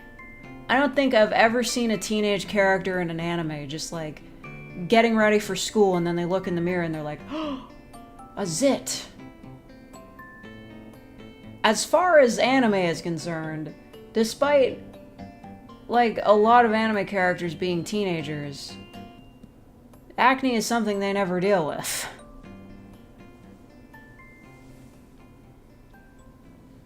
I'm wearing sun cream for the past few days and it does horrors to my pores.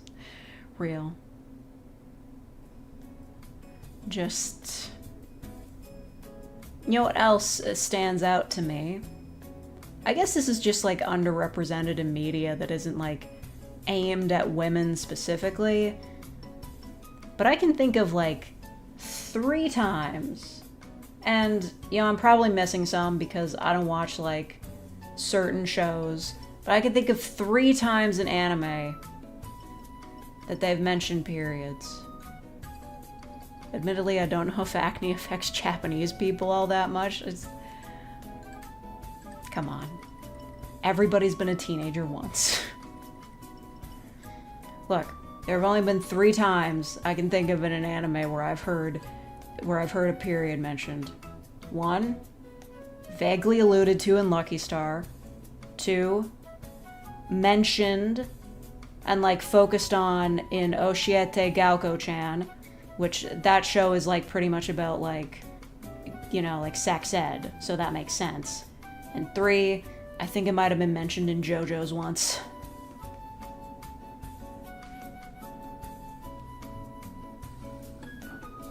How do I remember shit like this? I have to suffer having a uterus, and I become acutely aware when like anime girls are like going on adventures and shit, and they never have to stop and think like, oh, did I bring enough tampons? Like if I don't, like, yeah, sure, this anime girl is like going through like a lot of dramatic shit at high school. She doesn't have to deal with cramps too? Listen, I stopped watching Yuru Camp because it was boring, but, you know, there are, like, instructions for what to do with, like, your pads and tampons when you're camping. Like, you're supposed to wrap them in tinfoil.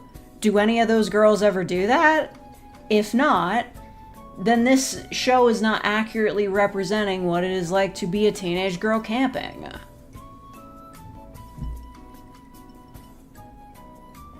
Isn't weight heavily regulated in Japan? What does that mean? Like, yes, on average, Japanese people do tend to weigh less, I know that, but you can still get acne no matter what weight you are.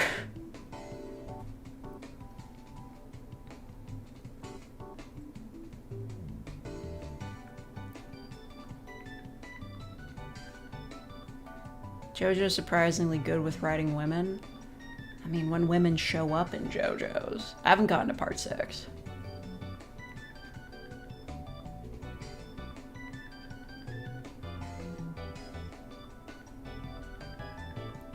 Here's something, that 100 Girlfriends show, how often are at least 2 of them having periods?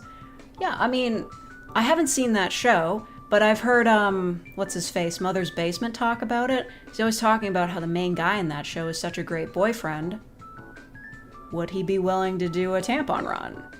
Like, if one of his girlfriends texted him and was like, hey, I'm stuck in the bathroom, and like something just happened, do you think you can pick up pads for me? Would he do that? Like, a scene like that would actually like go a long way to like show how good of a boyfriend he is. But I've never seen that in anime.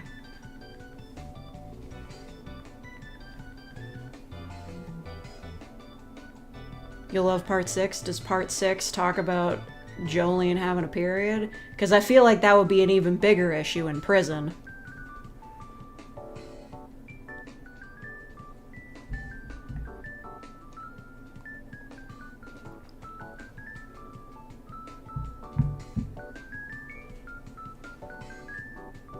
In school, if you become overweight, the school will put you on a program to lose it.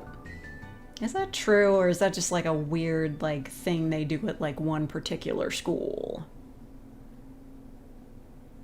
I kind of have a hard time believing that like if you gain too much weight in high school in Japan, they'll just be like, you have to be on a diet now. I do find that hard to believe.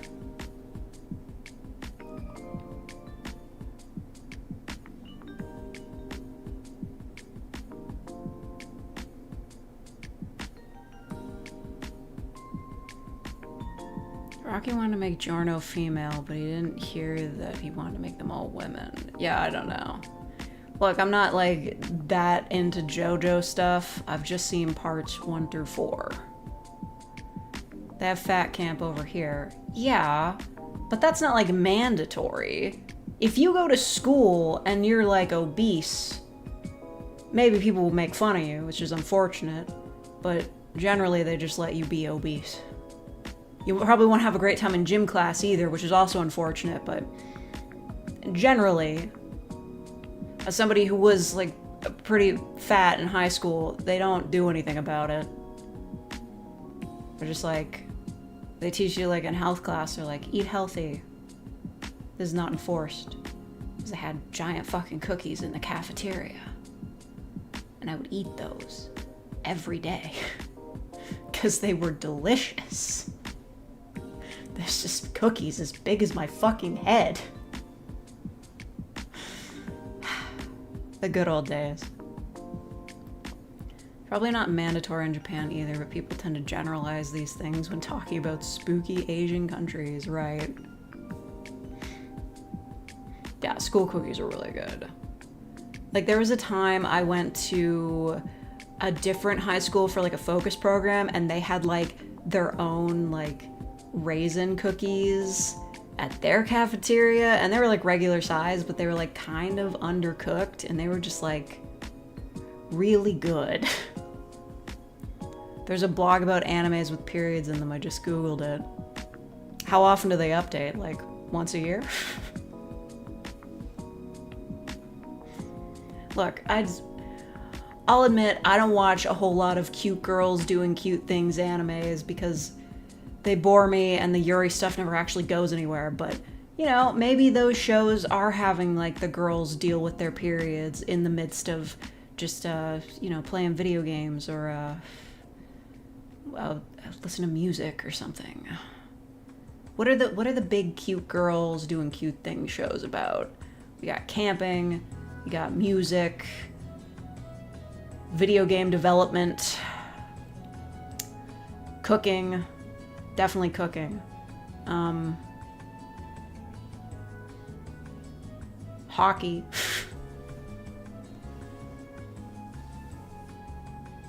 No updates since 2023. See what I mean? You know what? In addition to also being about sex ed, Oshiete Galko-chan, like, it had fan service, and it was also just like a really well-written show with like interesting characters. I don't think it ever got a season 2 or anything. It certainly didn't get dubbed. It was like short form. But that is the most focus I think an anime ever put on periods, ever. It also had a little bit of Yunarii in it. Watch Oshiete Galko-chan.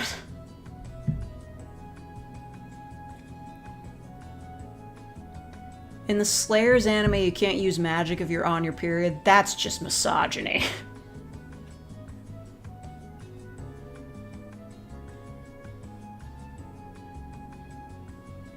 Be hilarious if the Venn diagram of anime with Yuri and anime with periods had literally no overlap.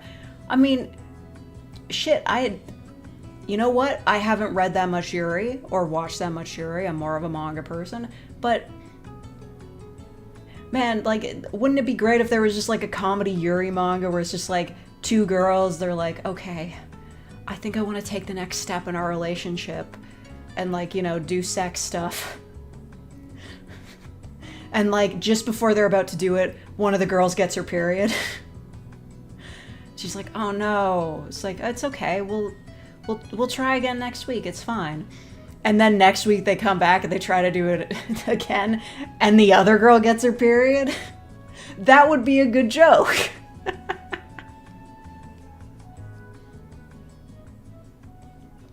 think I remember one time an assassination classroom where a student got her first period, and the teacher uses super speed to run to the store to get healthcare products. Okay, well that's pretty good.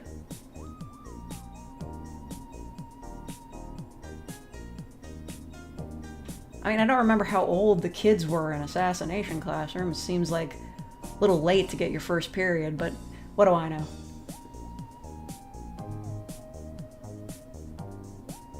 This is a good song. I never finished Assassination Classroom. I should probably do that. I just remember like the main guy was like really super cute, and like he had like a lot of personal issues. They were in middle school. Okay, I thought they were high school students. My bad. What's my opinion on 1% milk? It's fine. I think I've got some in the fridge. 0% milk you gotta watch out for. Oh yeah. He was femboy maxing. I think that's because he was like being abused. Which like is unfortunate. But yeah. Drink only 0.5%. They sell 0.5%? They do that? To be fair, every goddamn anime is about high schoolers. Yeah, I mean, isn't Evangelion's about middle schoolers, right? That's a famous one. But most of them are about high schoolers. Anyway, when I was at the grocery store the other day, I saw a color of a milk bag that I've never seen before. It was yellow-ish orange, and it was 6%. What do you think 6% milk tastes like?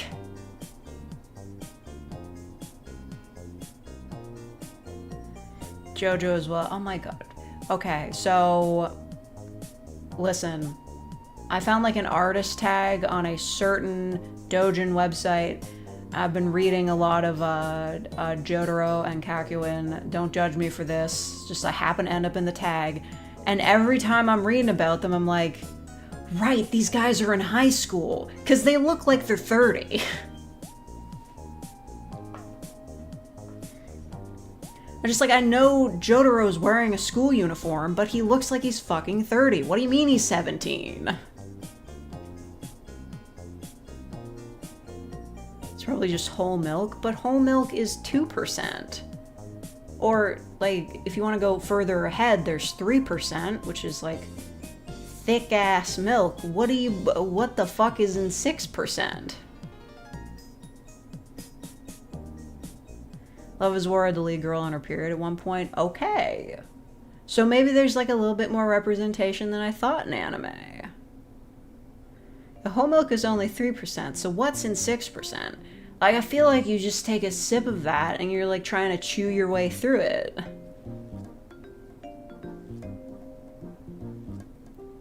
Because the art style, Jotaro looks younger in the later parts. Yeah, no, like seriously. You see him in part 4 and you're just like, you look different. Doesn't even look like he's wearing a school uniform. He's wearing a leather jacket with a chain on it. Yeah, and then Kakyoin, he's also wearing a school uniform, isn't he? It's just green. So I guess he goes to a different school.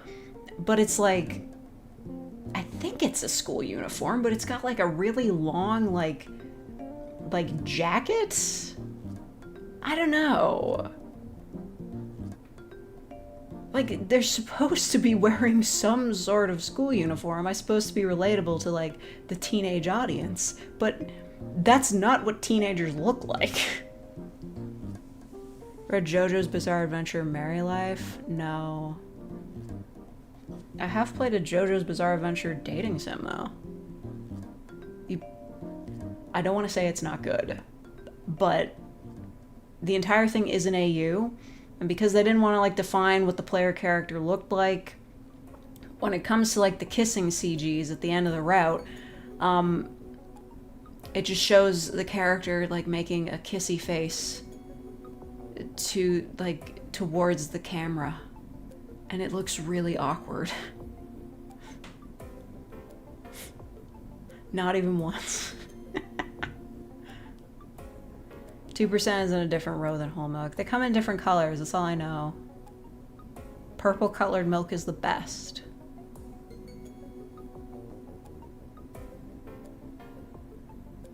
In the kids from part 4, the only one who looks like they're in a school uniform is Yukiko. Yeah, what's up with that? Like, what the fuck is up with Okuyasu's uniform? Like, they must have some, like, really lax rules at their school, because it's like... what the fuck are they wearing?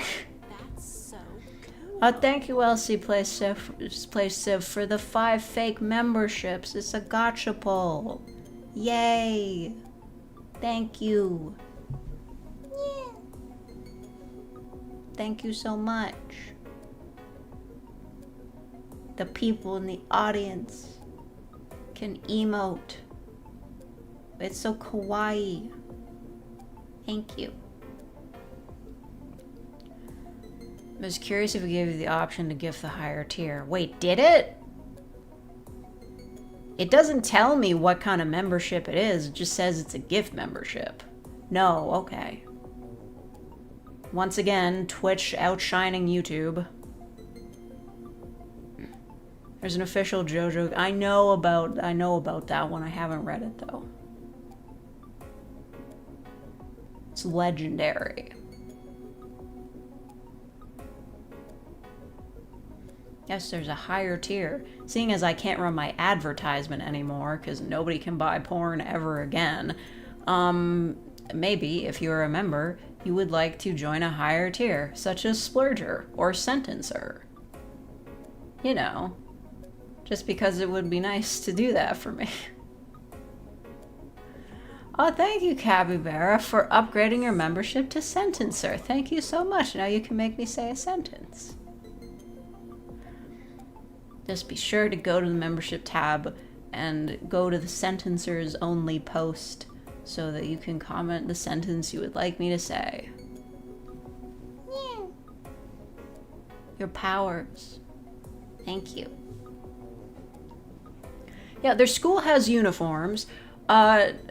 Josuke's looks the closest to normal, although the pins on it probably would go against the dress code, but like he's strong as fuck, so probably nobody messes with him. Okuyasu, his just has a bunch of dollar signs all over it for some reason. Don't know where he got that fitted out. And Koichi's is fucking green. Like, why is it green? Is it because he's so short that, like, they had to give him, like, a child's uniform? That's, like, his middle school uniform. He couldn't upgrade because he's, like, 3 feet tall.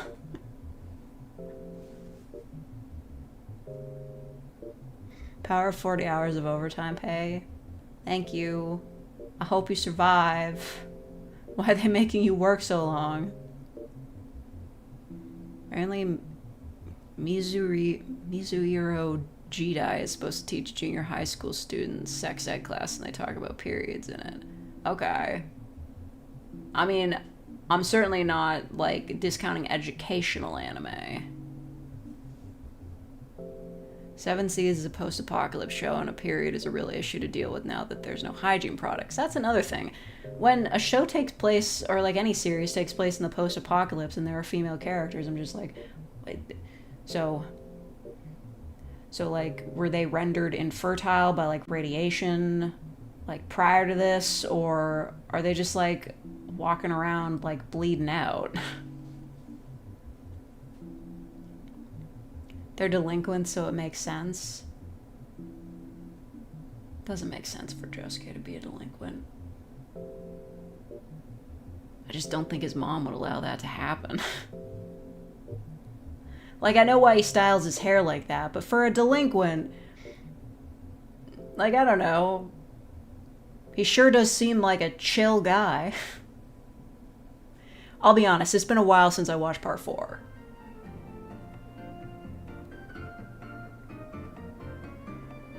Out here raw dogging a monthly organ hemorrhage. Listen, I know this has been a problem for millennia.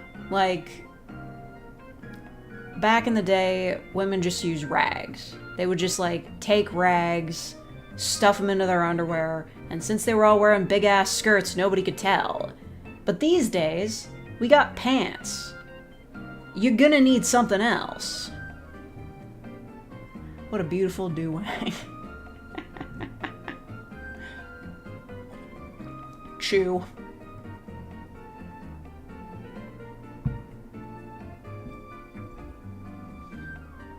His mom ain't telling him what to do. I don't know, it seems like she does tell him what to do.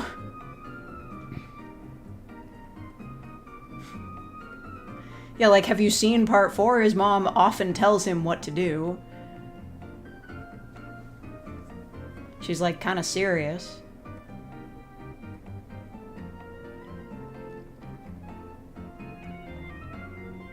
I showed you my do-wang, please respond. The manga called Little Miss P where a mascot comes into houses. Okay, okay. Technically, this isn't an anime, but in the manga, you know, I understand why it didn't get animated because it is a little bit niche. Too many pretty boys. Nobody wanted to see it. But in Cells at Work Lady, there's a...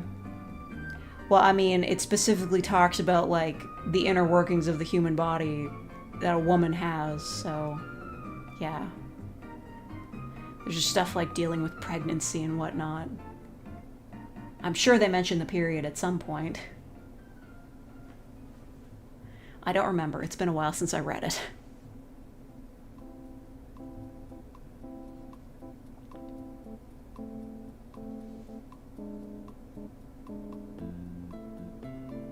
Jotaro absolutely adores Koichi. Like, again, been a while since I've seen it, but I guess he just recognizes that he's probably the most responsible person, like, in the situation. Like, Okuyasu's an idiot, Josuke's reckless, who else is, like, on their side? Rohan, he's insane. He just, like, acknowledges that Koichi's, like, the main guy who knows what's going on. Does that mean the OG Cells at Work canonically took place in a dude? Not sure. The original Cells at Work was kind of vague, like it generalized, so a lot of the issues the body dealt with seemed to be things that, like, either gender could deal with. However, when the body sneezes, we do hear what sounds like a guy sneezing, so it is probably a guy's body. But then in Cells at Work Black, the story, like, definitively takes place in the body of, like, a man in his 40s or 50s who is absolutely not taking care of himself. Who also canonically cannot get it up. But yes, Cells at Work Lady, listen, not to be a stereotype of my gender, but all the cells are, like, really cute guys. Like, you know, in Cells at Work, like the original, all the blood cells and, like, all the different cells, like, there's a good mix of genders. In Cells at Work Lady, all the cells are, like, really beautiful Bishonen guys, and what was it? Killer T Cell, I think, is like a samurai. It's just, sorry, it really appealed to me. It's a really great manga. I just really like it. The main cell that we follow is like a butler type dude. I'm just, you know. Unfortunately, it does deal with like a lot of stereotypes of women, and that is like women going on crash diets and like the lack of nutrients causing difficulties in the body, or like desperately trying to keep her skin clear. That, hey, rare manga that mentions acne, because there is one part of the story that's like, oh, we're trying to keep her skin clear, but like if we fight off the bacteria, we could like irritate her skin further, you know? So there is a bit of stereotyping there, but I like that all the cells are cute guys. So you're swooning over the cells. Hey, if you've seen White Blood Cell in the original Cells at Work, you'd understand. Also, like that one side character, White Blood Cell, with like the cute hair. Every time I'm sick, I watch Cells at Work. just to inform my body, hey, that's what you should be doing right now. Black Butler made butler types really cool for me. It did that for a lot of people. Like, Black Butler is pretty much... I'm not gonna say there weren't, like, hot butlers before in anime, but Black Butler, like, pretty much invented, like, the hot, suave, like, demon butler archetype. Imagine there's gonna be a reveal in 100 Girlfriends where it's revealed that all the girls synced up their periods. It's not actually a thing, it's just... it's happenstance. You know, like, not every period happens, like, at the exact same time every month. Like, it shifts a little bit, so if you're living in the same place as, like, another woman, chances are you probably both end up on your period at, like, the same time, eventually, and then it'll slide off again, because it's just, like, coincidence. See more people thirst over the red blood cell from Black? I don't know, I stopped watching Black. It was just too grim for me. Like, they go out to that, like, cell strip club, and the older red blood cell fucking dies there. I was just like, I can't fucking watch this anymore. I can't do it. You'd fuck a blood cell if it were white. I'm sorry. It is weird how white the white blood cells are in Cells at Work. Because the red blood cells, like macrophage, killer T cell, they just look like regular people with, like, colored theming. Why are all the white blood cells, like, so white that, like, their hair is white? Why wouldn't they just be, like, regular guys in, like, a white uniform? It's not like all the red blood cells are redheads.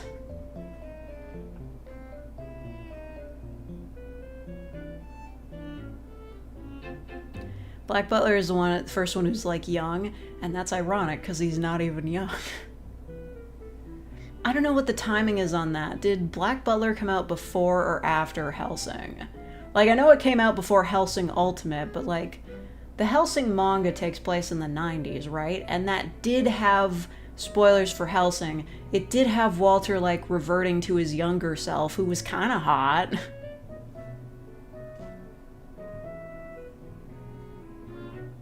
Yeah, it's like, why are they so white? I guess it's just to, like, one, could be a bit of colorism, I'm not gonna deny that. But it also could be, like, everybody sees white blood cells as freaks. They're, like, really dedicated to their job. Like, they get a ping and they're immediately, like, off as, like, murderers. They kill. Like, that's their whole thing. They just get a ping and they are on the warpath. Everybody sees them as freaks. So maybe it makes sense that they look weird. Alfred Pennyworth is more badass in my opinion. Yes, but he's not as hot. I haven't seen that Pennyworth TV show where he's, like, younger or whatever. I'm sure there are, like, limited run comics where go back to Alfred Pennyworth as, like, I'm assuming he was, like, a James Bond type in the past and he's just, like, a really hot dude, but for most of the time, Alfred Pennyworth is just, like, an old guy. He's a badass, but, like, I wouldn't fuck him. Hellsing manga started in 1997. Yeah, but when did it wrap up? Like, because there is a chance that, like, Yana Toboso saw young Walter and was like, what if we just made a manga that was that?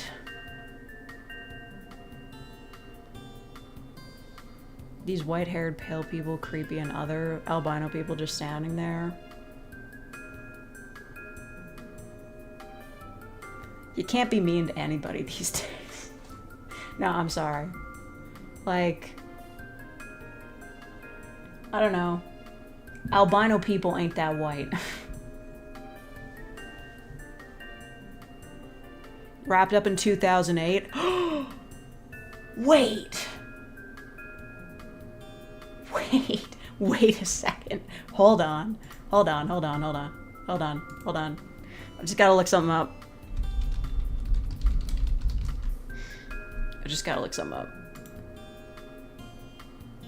Ah, it started in 2006, okay. So maybe not.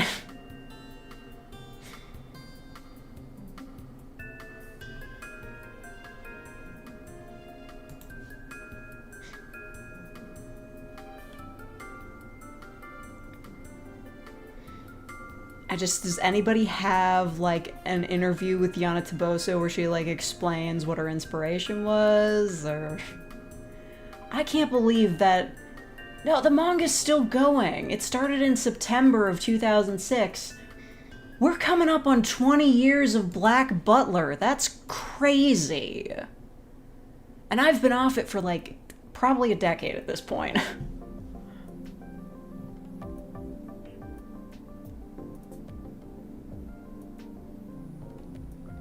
Maybe the writers of Black Butler. There's one writer. It's Yana Toboso. She designed all the guys in Twisted Wonderland. That's one thing that I love. Like, I think the art style in Twisted Wonderland is not that good, but I cannot deny the design chops of Yana Toboso, who is like, hey, what if we took all these Disney villains and made them into hot anime boys? She knew exactly what she was doing. She understood the assignment. She understood it completely.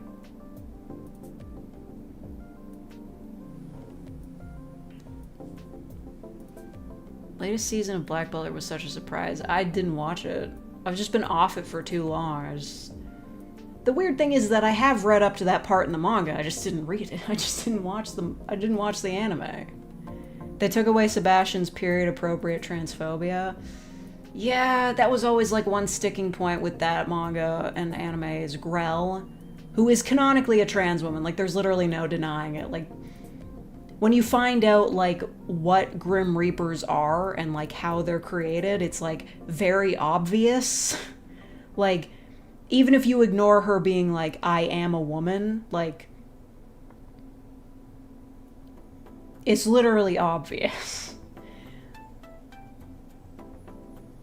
But at the same time, it's not weird for everybody in the late 1800s England to be like, oh, this guy is, like, crazy because he keeps saying he's a woman. Yeah.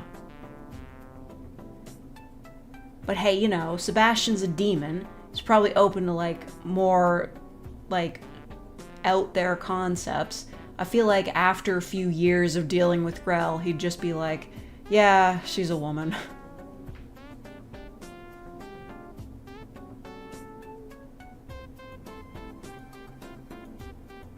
Turns out there's not any stories about periods in the 100 Girlfriend. They're only up to 37. He's got 37 girlfriends, and he's never dealt with a single period.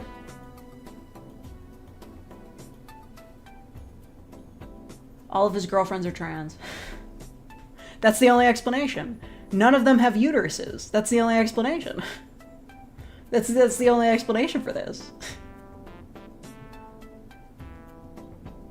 Progressive.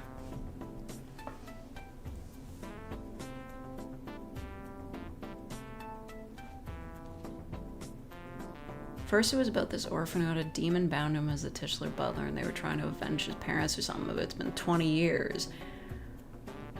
Yeah.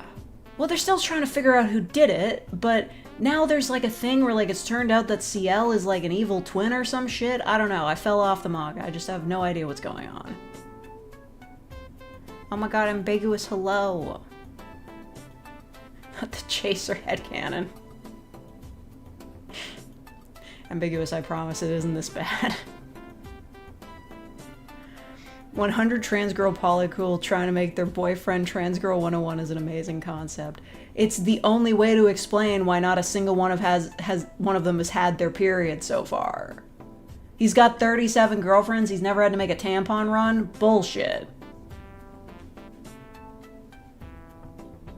Anyway, ambiguous, I did want to ask you.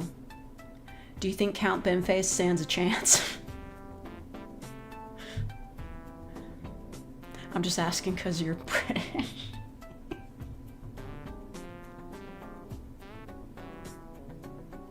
It's literally the Monogatari series. Currently procrastinating recording. I understand. That's so valid. Wait, that looks like I'm giving you a thumbs down. Thumbs up. It ended up 10,000 words. How do you keep doing this to yourself? How do you even write that much? I like sit down to write 1,000 words and I'm just like exhausted. I'm like literally checking my word count as I write to be like, is this at 1,000 words yet? I hope so. Yeah. It'd be cool. But, you know, like, joke candidates never win, do they? Except that fucking Cheeto. No, like, I always thought the rent was too damn high guy should have won, but the world's just no fun.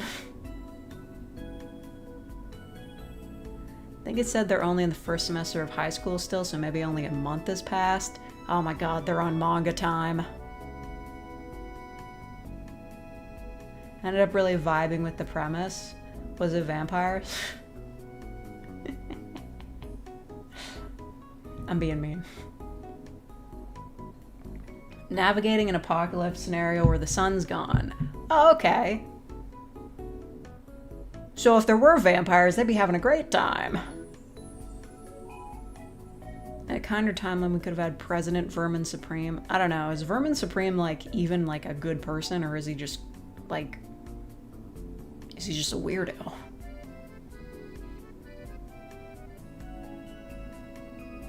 It just vanished.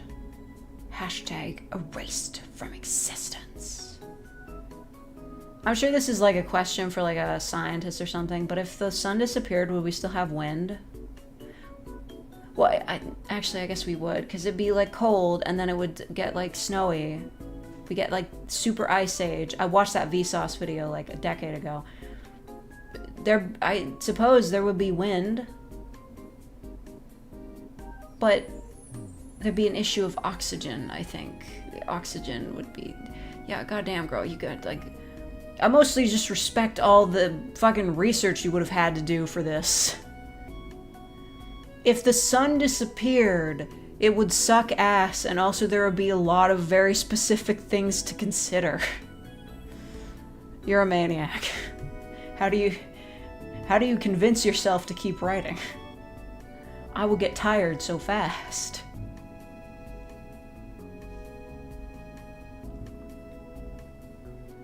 Meanwhile, Count Binface, used to go by Lord Buckethead, actually has relatively sensible policies.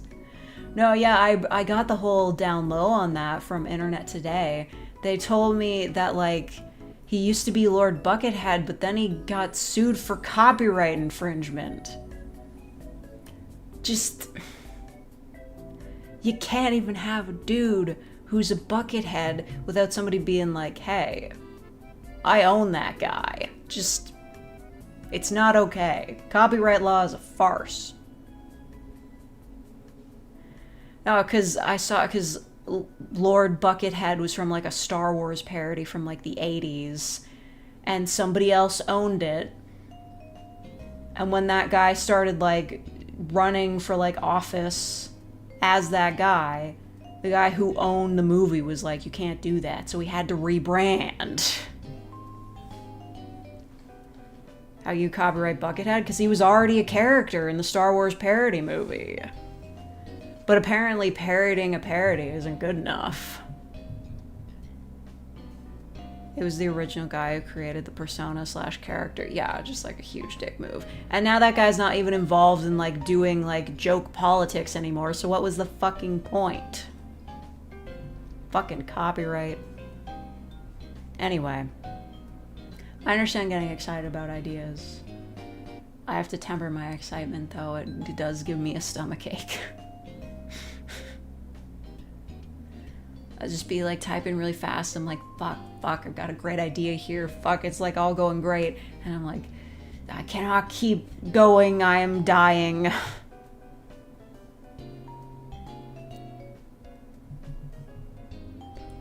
Totally imagine there's gonna be a flashback 80 Girls In or so where it turned out the boyfriend set up a whole system for periods and a flashback at the beginning of the series.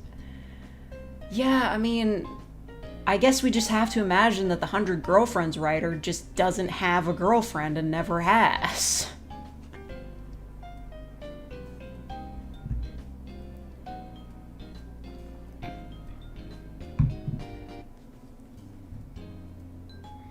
You have to curb your enthusiasm.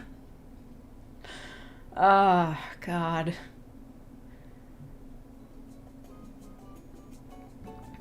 It's just like, you know, writing long stories is like, saw you picking your nose. I didn't. Look, this is what it looks like when I touch my nose with my finger, and this is what it looks like when I scratch my eye. It's all around the same area. Also, I didn't pick my nose, I just like rubbed it. Because I'm itchy.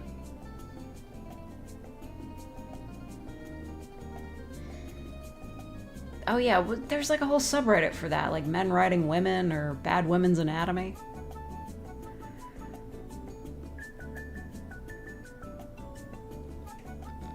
But yeah, it's like rewarding, but also like very difficult to write long stories. And that's one of the difficulties.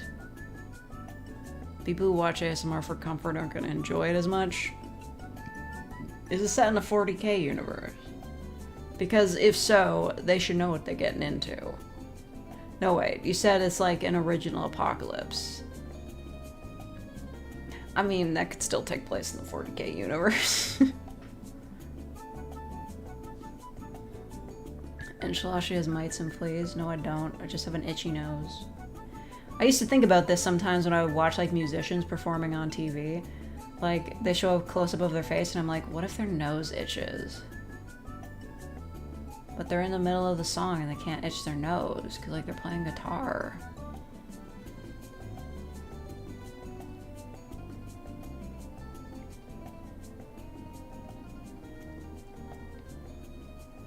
Ambi original OC.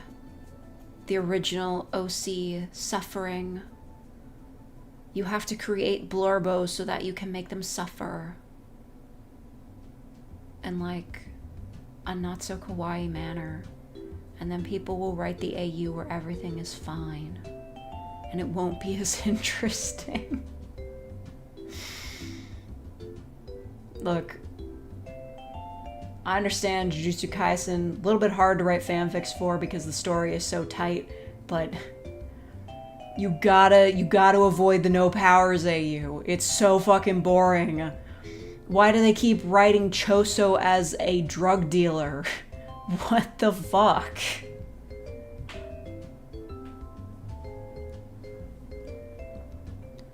Technically, I think the Drukari have stolen sons before. Okay. That makes sense.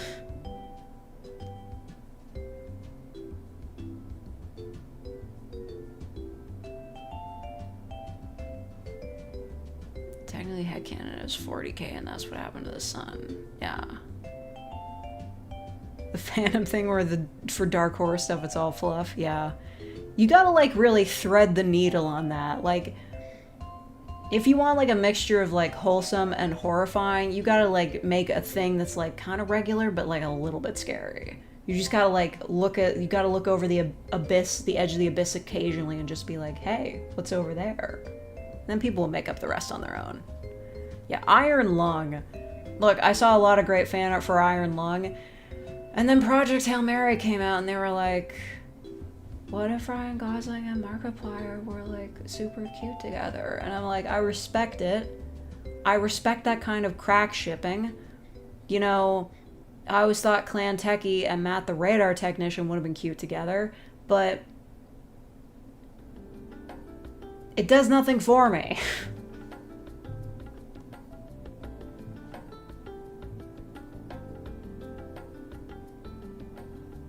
There's a Twitter ARG about the sun vanishing. There's so many Twitter ARGs. Like, just like, let's all post as if we're in the Pokemon universe. Like, whatever. Obviously, the sun disappearing isn't like a new concept. It's what you do with it.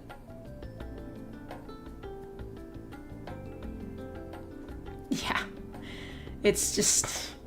The Bloody Mary shippers are out in force. Like...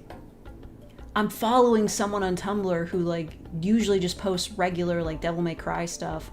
And they post a bit of Iron Lung, but as soon as, like, they got a hold of Bloody Mary, that's, like, all they reblog. I'm like, there's so much interesting shit going on in Project Hail Mary that is completely science-based and just bringing in sort of, like, the magicness of Iron Lung is kind of, like...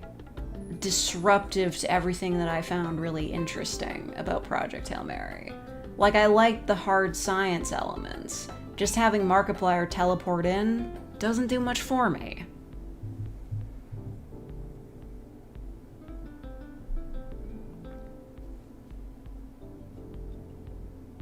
Did not make the pizza omelet, just ate the pizza normally with a quick garden salad. I mean, you're doing better than I am. I can't stand salad.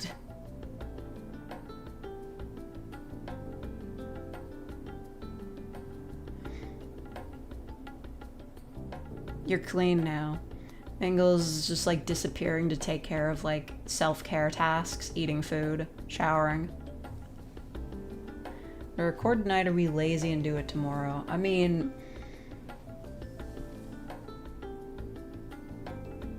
you can't record the whole thing tonight. It's like super late where you are and it's a Sunday. I guess it's summer vacation, so you're probably not that busy, but like, I don't know. Making yourself stay up all night to record the audio sounds like it'll just tire you out.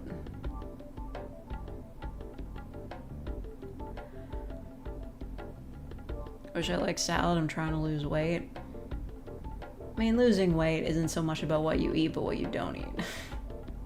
I know I shouldn't be giving advice, but I have lost weight before. I'm kind of not doing great right now because it's summer. I've just been eating a shitload of candy, but yeah.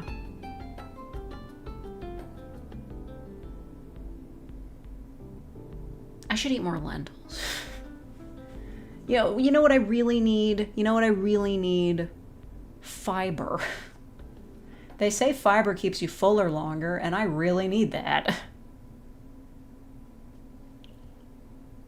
Will you play that one game? Doesn't really narrow it down. Lentils taste like nothing. You know nothing. You know nothing of lentils. You cook them.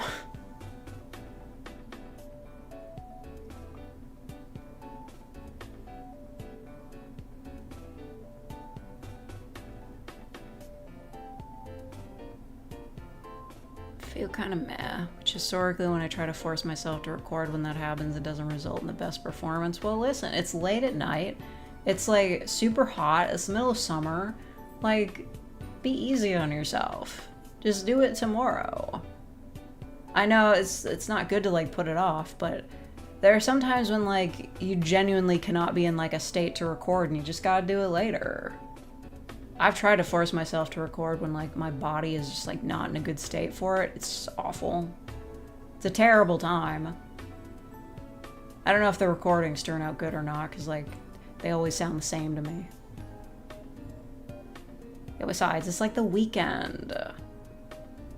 It's the weekend. The lentil fiber game. Maybe I should do a lentil challenge. You know, I did the Canada Health Food Warning Challenge, which I like mostly succeeded at. Somebody did give me a potato salad, which kind of didn't count, but yeah, succeeded in that. Maybe now I do the lentil challenge, where I eat lentils every day. Hashtag fiber.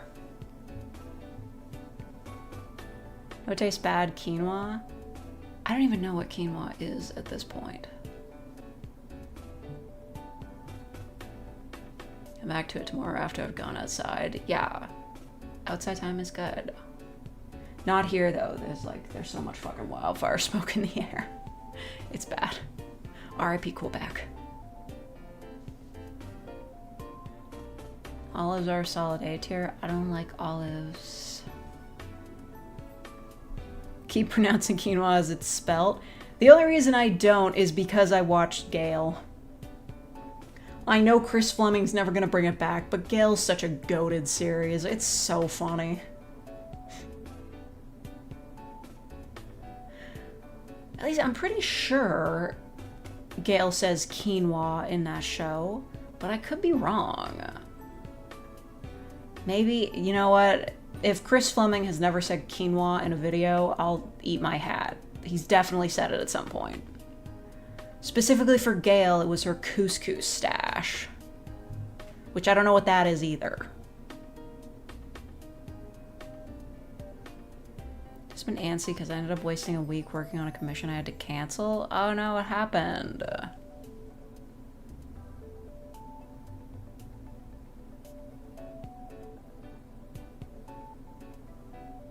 Look, I know ambiguous, you're like super into narrative and all that. You're very heavy on story. Maybe you could just like improv some traditional ASMR. Just like record yourself breathing for like 20 minutes. The people will listen. You probably shouldn't listen to me. Like I'm a fucking content mill. If I run out of ideas, I'm just like, just fucking record anything. I understand you have higher standards.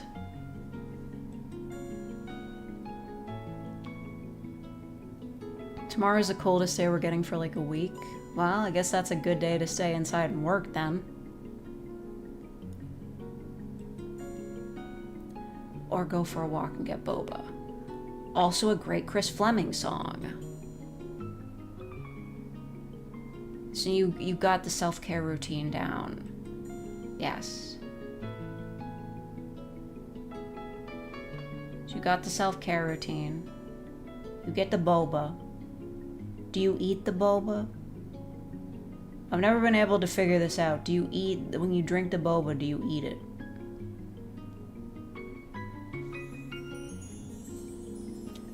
Just couldn't make the concept work into a good script.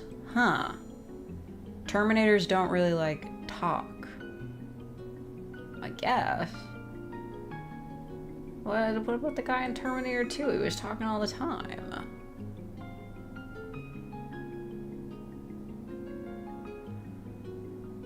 But, like, I understand. I wouldn't know how to write a Terminator either. I've never seen the movies.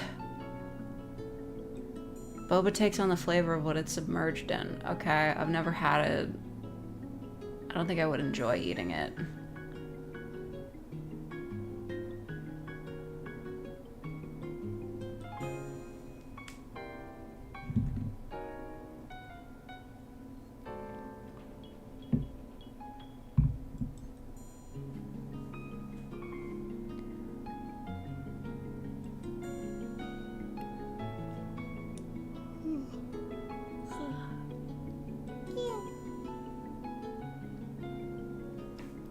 More like a few sentences at a time. Yeah, I guess that really only works for movies. Like, if you want to be a Terminator, you gotta stand there and look menacing. You can also talk, but like only a little. Doesn't really work for an audio medium. Doesn't work for a film medium a lot of the time either. They make a lot of bad Terminator movies, so I've heard.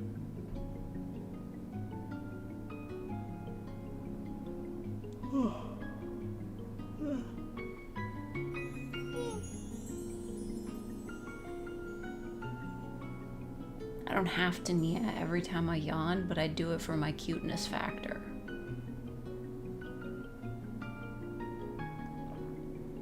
You can make a Terminator that does have emotion. The power of fanfic. I don't know, like, did Arnold Schwarzenegger have emotion? I don't fucking know. Terminator script was just "Hasta the sleepy baby," followed by 20 minutes of silence. Problem is, by that point, it's not really a Terminator anymore. Dang.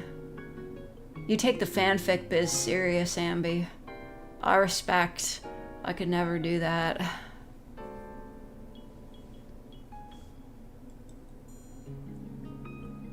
Hydra Girl and Hydra Listener, they're part of the same Hydra. Yeah. I mean, I guess.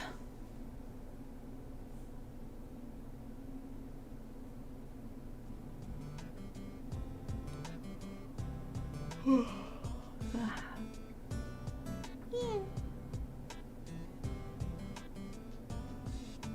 I think it would be extremely funny if GTA 6 ends up being a broken, glitchy mess, so Control 2 ends up winning the Game Award. Well, did GTA 5 win the Game Award of that year? Did Game Awards even exist back then? It's been so long since GTA 5. Like, no matter what happens, when GTA 6 comes out, it's gonna be a huge controversy. One for the price. One for the price. Two for the story. Three for the fact that it involves a female main character. I think, as far as I've heard. And another one for whatever predatory practices they do in the online mode.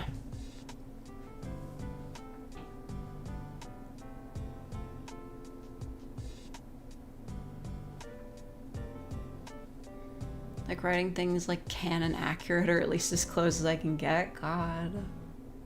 You're such a professional. You should be writing like scripts for the movies then. Like, I mean, a lot of sequel writing is just basically just writing a fan fiction of like the first movie, you know? But you gotta be good at it, and you gotta be able to like write in the same voice. It's hard. But I believe Ambiguous can do it. They won the Game Award and they acted like devs were very flippant about winning it. Yeah. I mean, if you made GTA 5 and you're at the Game Awards, you just be like, huh, that's crazy. Yeah, that's crazy. Not to mention parents getting up in arms about the game labeled 18 not being appropriate for their 7-year-old. Yeah, seriously. If you're an adult at this point in time, like, there's no excuse for not knowing that, like, certain games aren't appropriate for your kids. Because we're like, what, 20 years out from, like, the PS2 era, where there were, like, a boatload of M-rated games that kids were getting their hands on because their parents didn't give a shit. And now that the kids that have played those games have grown up, I think it is reasonable to assume that, like, you should know what GTA is.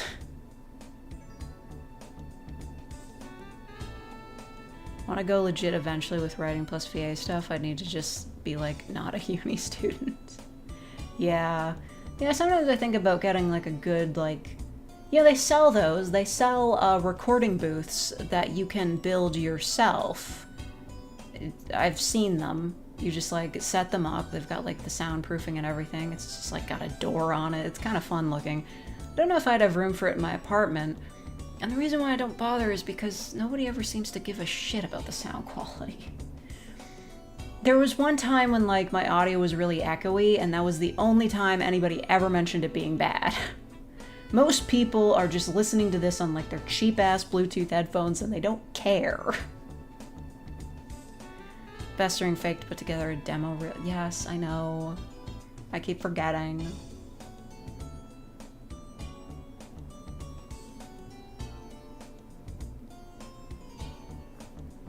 It's fine. I'll figure something out. I have to look through my audios. It was kind of off the cuff, but I think that Seducing a Demon Hunter audio, I think that was some of my best work. That was pretty funny, even though it was like improv.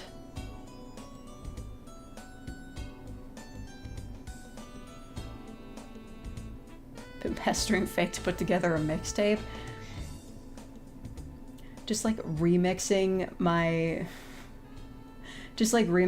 voice over like breakcore. Yo, I really did like those remixes. There are only a couple of them where they just like take like a techno song and you just put like random lines from like Anna Dream BBQ in it. Those were good. I'm just a big fan of songs where like it's just doing like techno shit and then in the middle of it it's just like somebody saying like a sentence. They're not singing or anything, they're just like the world is ours or something like that. You know what I mean? We can make a fake YouTube poop. Oh my god, somebody get the things on this. She'd never do it though, there's no visual element, is there? She'd have to like take my streams and do it, and that wouldn't be any fun.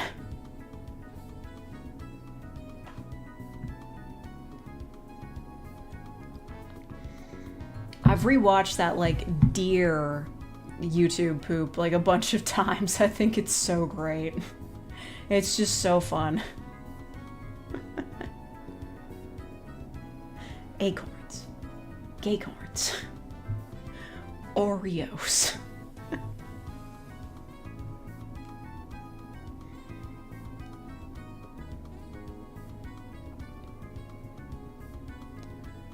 Mingles.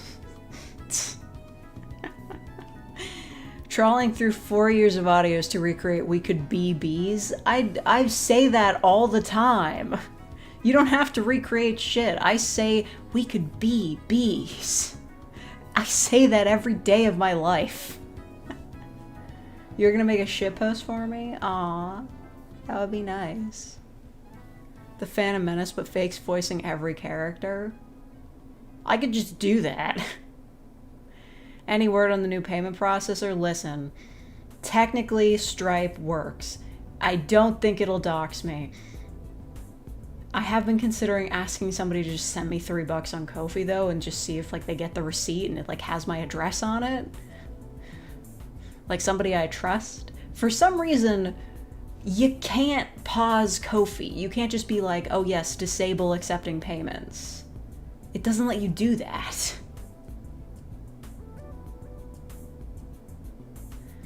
Anyway, Stripe's kind of looking like the next big thing, but I'm still kind of unsure about it, and I don't know if I want to reopen commissions right now, because I'm in a fragile emotional state. I just don't know if I can do it.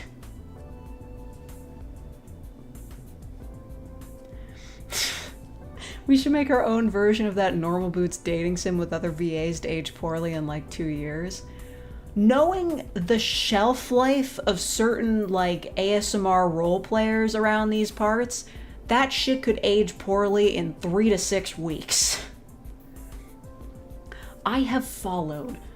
Listen, I don't listen to a lot of role players anymore because like now that I do it myself it seems tedious, but there were like role players that I was listening to who I'd listen to their audios, be like, wow, this is really good. And then within like the next 2 weeks, they'd just be like issuing an apology post like, hey, I'm sorry I messaged that minor. Like, it happened at least 5 times. I would find a new channel and then somebody would be like, hey, this guy's a creep.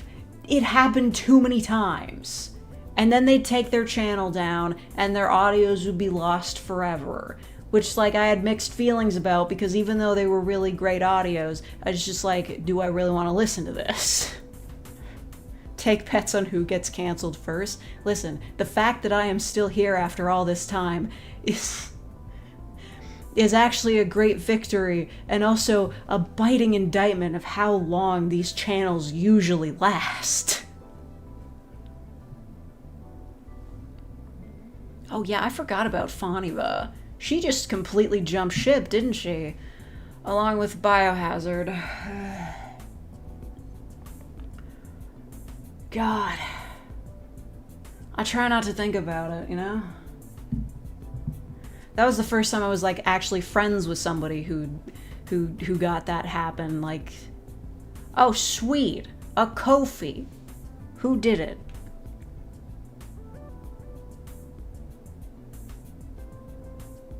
Who did that? Was that you, Mingles? 'Cause dear, yeah. Like, you're way cooler than Faniva ever was. Well, you know, another thing is that a lot of ASMR channels, I guess this just happens with most amateur YouTube channels, like, they don't get canceled, they just stop making videos because they either lose interest or they don't get enough views. She bailed right as I joined Twitter. The only reason I ever joined Twitter was to @YouTube support and tell them to take down the channel that was actively trying to dox me. Anyway, I guess it doesn't really matter on my end. Oh, Wayne Radio TV is gonna play Mecha Chameleon tonight? That's awesome. Anyway. Yeah, I played Among Us with them. Didn't really have a great time because I'm like kind of an antisocial person and I don't remember it going very well, but the VOD of that is like gone forever, so if anybody does want to like come after me for being friends with those people, there's very little evidence. I was just in their Discord server, and then the Discord server got shut down because of the Biohazard shade thing, yeah.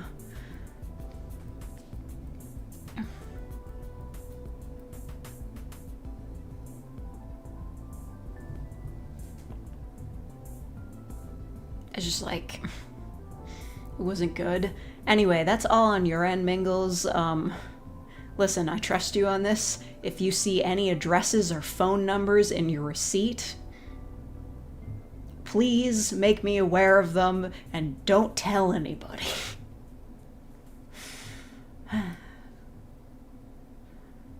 Because that's the thing, right? You sign up for Stripe, like, they made me put, like, all my info in there, which makes sense, but they set that as like my customer service location. They made me give my phone number and they were like, okay, we're setting this as like your customer service phone number. And I'm like, what? I don't have, no. Don't tell people my phone number. Like, by default, that would be like included on the invoices. It's like, here's the customer support phone number. Like, no. What the fuck?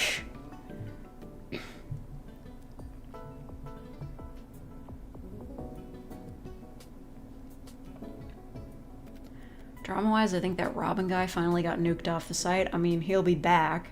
I haven't thought about him in ages, though. Like, I block every new account he makes, because every time he makes a new account, he immediately comments on my shit. But every time I remember him, I hope he's forgotten me. Like, it's probably been over a year since I last looked at his channel, but at that time, he still had a video that was like, oh, fake is evil. And I hope she gets raped. That's not hyperbole. He said that. It wasn't okay. He was just so hilariously incompetent that he never posed a threat.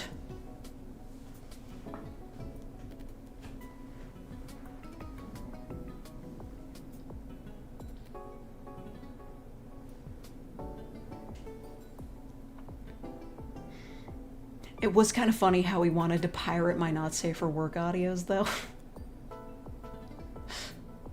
Because, like, bro didn't have a credit card, so he was like, hey, can somebody else... Like, this was the Gumroad days. They're like, can somebody buy Fake's audios off of Gumroad and then re-upload them for all of us to hear?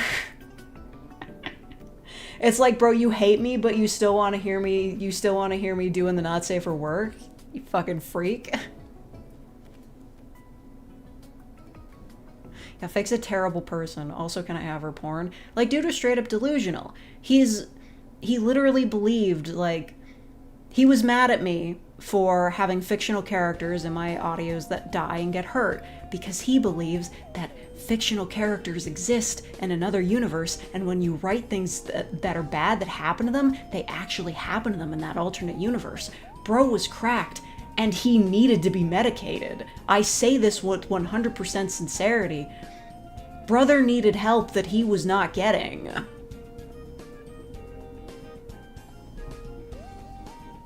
Made a video about me just for associating with you.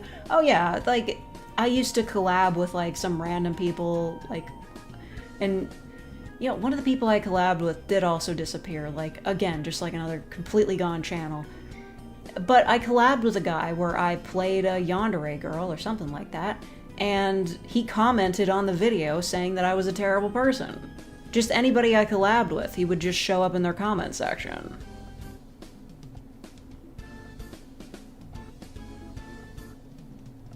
Can't think anyone with competence would make such childish threats.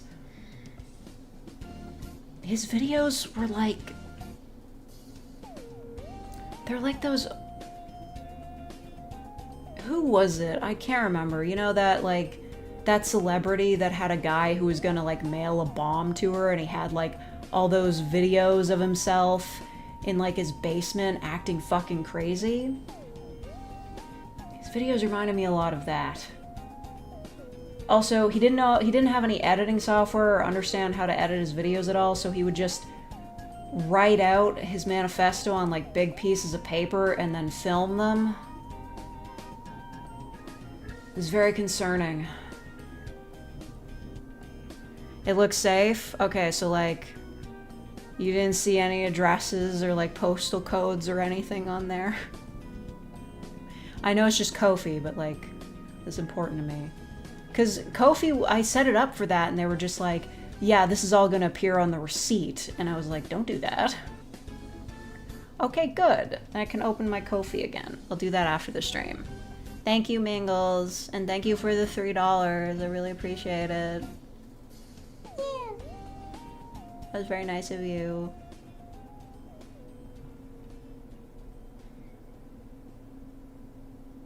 Shouldn't he go after, like, George R.R. Martin? Oh, he had bones to pick with other creators, too. I wasn't his only target. Like, he did specifically have an issue with, like, you know, anime porn. Which he did show on screen. Dude is a fucking freak. I'll send you all the details I got later. Thank you. Like, send me a screenshot. Thank you.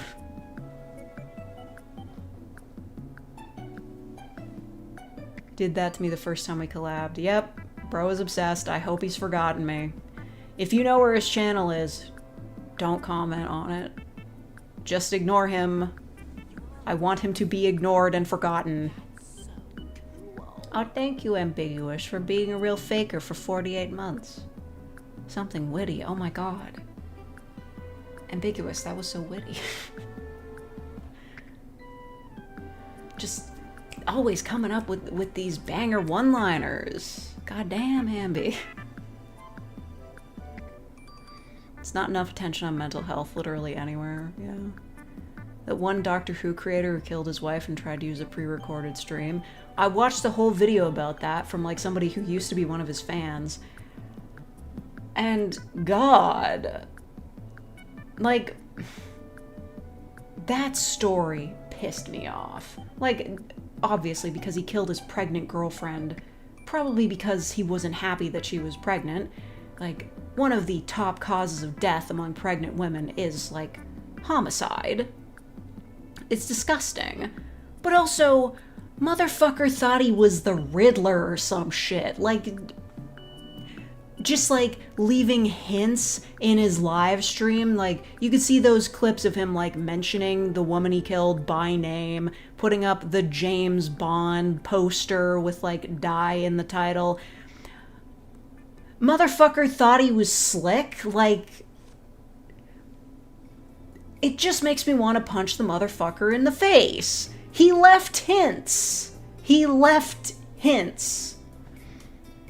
Not that he would have gotten away with it anyway, because, like, they caught the motherfucker on camera. Like, England has the most surveillance of, like, any country on Earth. And they would have caught him regardless, but bro left hints like he was the fucking Riddler. You just want to slap the guy watching the footage. It's like, you fucking monster. You planned this ahead of time. You were recording this for like 6 hours. It's a 6-hour recording that he pretended was a real live stream. And he was planning that the whole time, being like, oh yeah, I'm gonna sneak over there and kill my girlfriend. And it's just like, we still don't know why he did it. That's...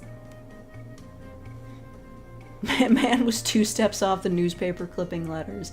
The thing that frustrates me the most about it, aside from, like, the fact that he killed his pregnant girlfriend, is the fact that we don't know why he did it. Like, bro never confessed. We know he did it, but, like, he didn't admit to anything. We don't know why. Just... for some fucking reason, he was like, I have to kill my pregnant girlfriend and hope I get away with it. Just why?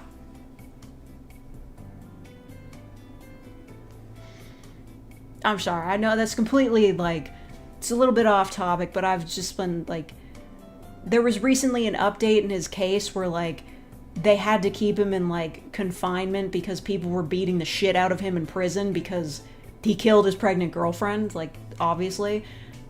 And he was saying that he should be, like, he should receive a lesser sentence because it's too dangerous for him to be in prison. So I was just thinking about it again and how much it frustrates me that, like, this is not an uncommon story by any means. The only thing that makes it unique is that the dude, like, had a shitty alibi. And he filmed it. I didn't know the guy. Like, I didn't watch his YouTube channel. I'd never even heard of him before the story came out. It just pisses me off so much. That motherfucker.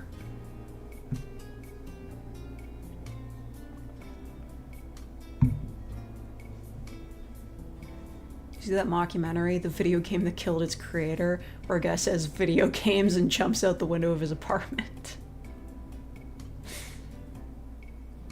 Yeah. Anyway, sorry for freaking out about that. It's like a zillion degrees in here. Did I turn the AC on? It's probably just because my computer is running really hot with the hardcore physics simulation of my VTuber rig. But let me check if I've put the AC on. Yeah, it's a cool ass 23.5 in here, but I'm gonna shuffle it down to 23. It can be hard to get it, like, really cool in the building, but I'm gonna try. I'm just gonna try.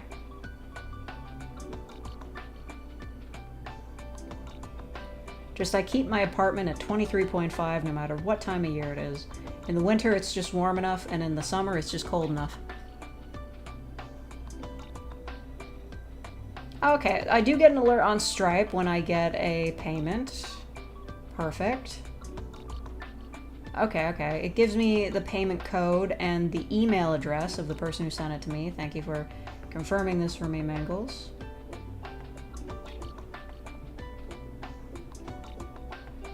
So yeah, like, it is a case of, like, if you're worried about being doxxed, sending me money, I will see your email address. That is unavoidable. Oh my fucking god, it's just gotta log into Stripe with the fucking code. Every time I log in, they're like, we're gonna send you a code. Like, brother, I didn't have to do this with PayPal.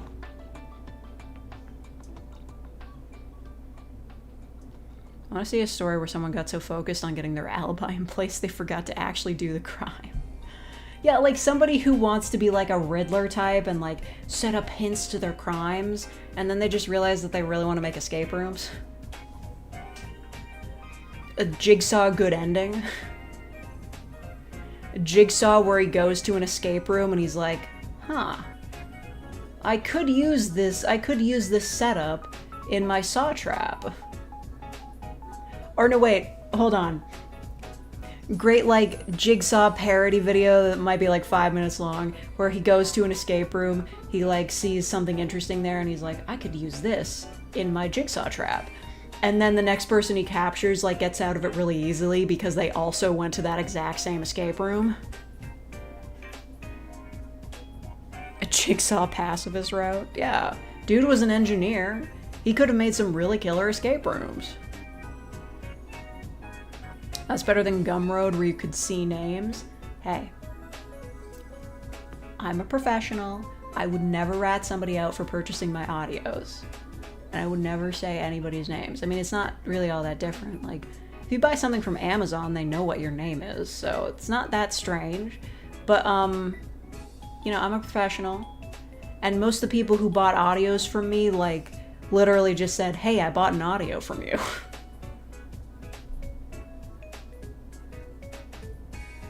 Oh, this is lovely. It gives me the risk level. And I can just refund. Mingles, do you want your $3 back? There's like a big refund button. Anyway, it tells me the payment ID, payment method. It does not give me the Visa number, but it does tell me that it was from Visa. Statement descriptor, fake ASMR, no description, risk level normal, and the funds will be available to me at July 19th at 12 a.m. Don't know how that works, but okay. Ah, okay. Stripe processing fees. That's a pretty steep fee, isn't it? It's a $3 donation. They take 41 cents. How much percentage is that? That seems like a lot.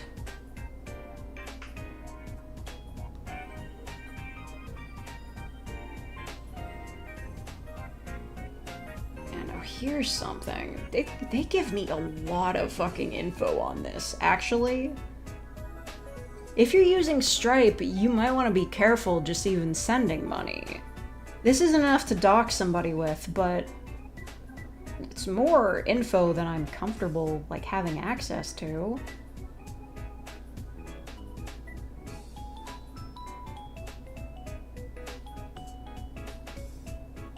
Like, it literally tells me, like, what bank issued the credit card.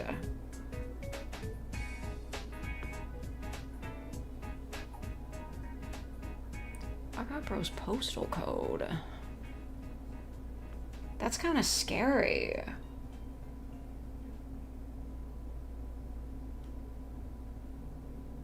I mean, it doesn't tell me, like, literally what bank and which location like that it is. It just says, like, the generic, like, brand of bank. Like, sure, they've got multiple branches, but it does give me the address. Just the postal code. It was a little scary. If you change your account to a business account, I think it does let you turn that off, though.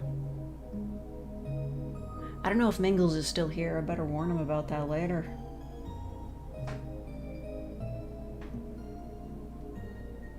I guess that is just a case of, like, if you send payments online, they can see where you live. But it's fine, because I am a safe person. And I would never dox anybody.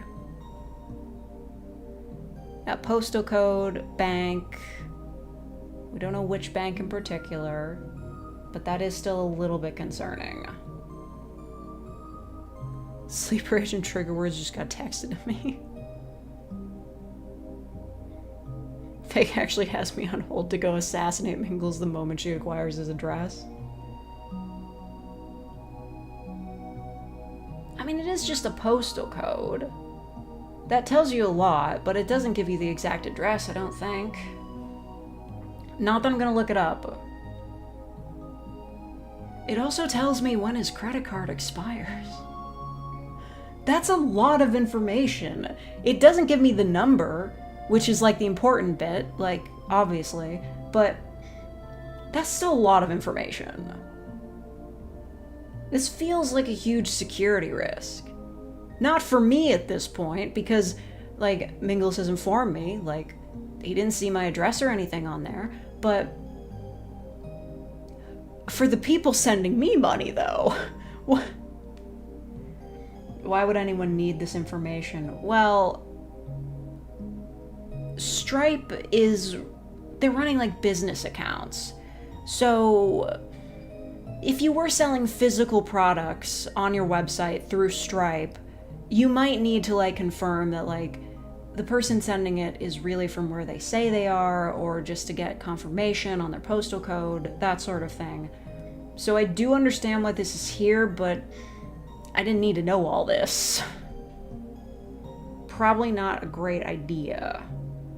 So just like, if you're sending money to people online, just watch out for that, and maybe like, I don't know, set up a business account with whatever payment processor you have. Because if you're a business, generally you can like set it so that they won't give away your address. Feels like that's a violation of privacy and also functionally useless. I mean, maybe, but I guess it could be useful in some circumstances, because it's like, if they're doing recurring payments, you'll know that like their card is expired if it is.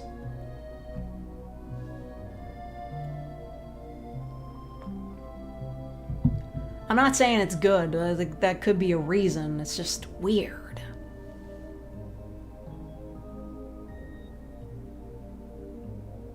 Now I need to become a business? I mean, you can just change your account to be a business. You just say, hey, I'm a business now, and then you just set up a bunch of fake shit, and then you can just be a business and not be a business. You gonna play Danganronpa 2x2 when it comes out? Yes, I'm gonna stream it, most def. But apparently it got delayed, so what, like, goddamn. Guess it takes a while to revoice all that. Who do you think's gonna be the Blackened/victims this time? I promise you this. The fat guys are not making it out. Just, I can tell you with 100% certainty, because, who is he? The chef? Teru? Listen, it's been a while, I've forgotten the characters' names, but the chef guy who looks like he's in a different art style, every time those guys die. Every time. He might die at a different point in the story, but he's going to die. Teru. He's cooked. There's no fucking way he's living. Byakuya, who is not Byakuya, spoilers, they could maybe live a little bit longer, but they're also obese, so they're probably gonna die. Yeah, anybody who's not like stick thin, I'm sorry. Anybody who's not like, who doesn't fit the mold of like generic anime body type is done. If you're fat, muscular, really, really short, you're done. You're not living.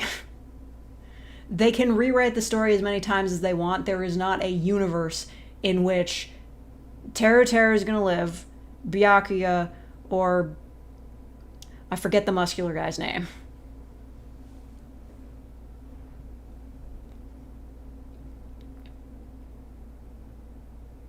I think the Rockstar girl is meant to be chunky. She's literally stick thin. Need I? Yeah. He's cooked. Although I do think it was like, it was kind of an interesting swerve how they like tried to save him for another chapter by giving him a robot body. That motherfucker ain't living. Me losing weight so I survived the Danganronpa game. Oh, Mingles, you're here. Yeah, we were discussing some privacy concerns. You know, I'll message you about it later. I'll just say, they told me your postal code.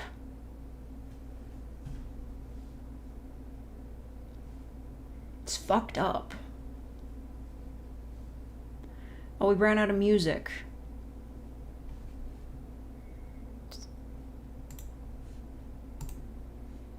What do we do now? Upbeat and chill aquarium music to wake up to. That's okay. That's okay. An hour of Nintendo cooking music? No way. That's crazy.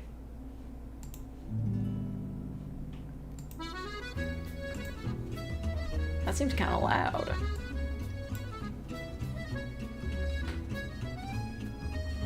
Sorry, what? One saved in my account, that's not even my current one. Okay, thank goodness. He's safe. He will not be doxxed.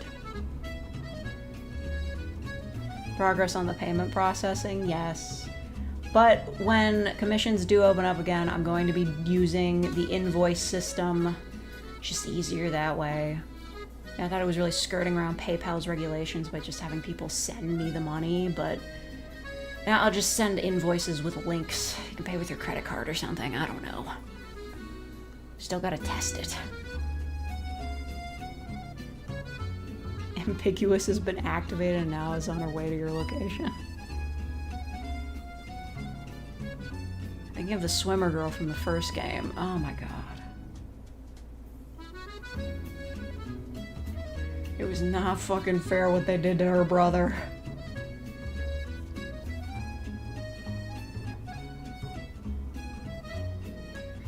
I'm famously terrifying. Yeah. The amount of research and writing you do legitimately terrifies me. I'm a force of nature. If you was from where I was from, you'd be fucking dead.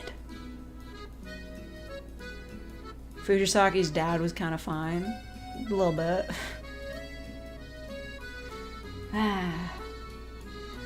See, that's why they're not going back to, like, do Danganronpa one by one. They can't do it again. Because no matter what way, like, if they tried to rewrite Danganronpa 1, no matter what way they tried to rewrite Chihiro, it would be wrong.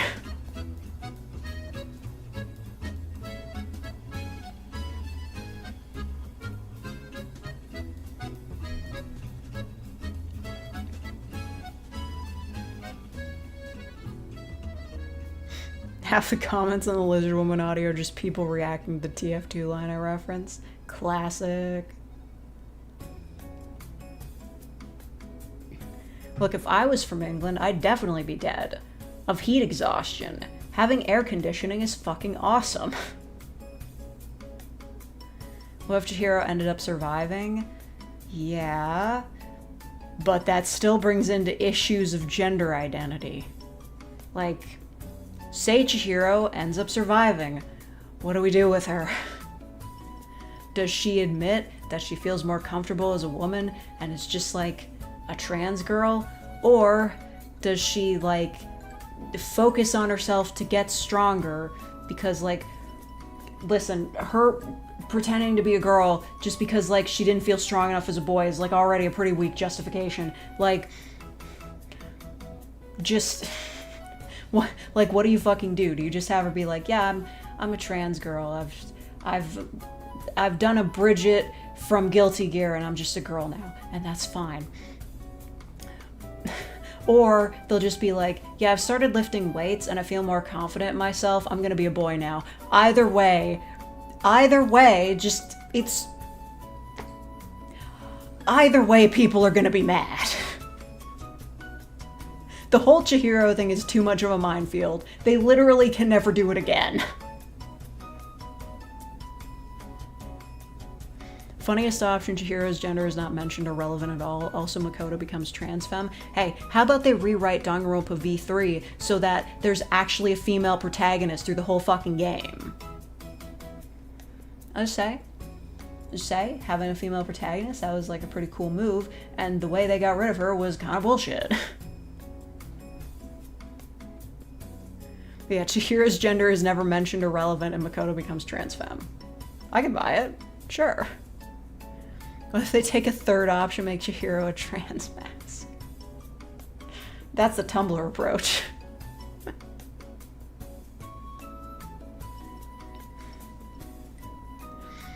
I recently reblogged a kind of controversial post, not on my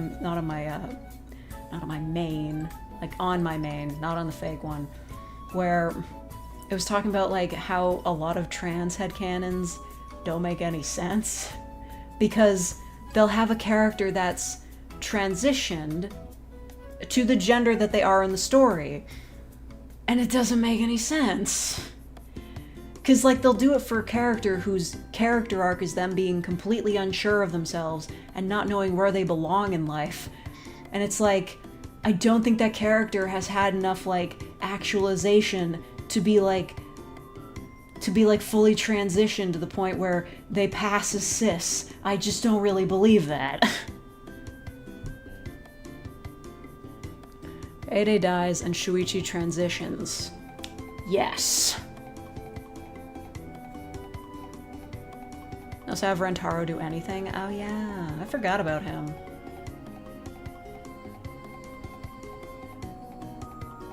Look. It's just, this has been gnawing at me since I watched Bocchi the Rock. It's a very good anime. You know, I think relatable to a lot of people who struggle with anxiety. And like wanting to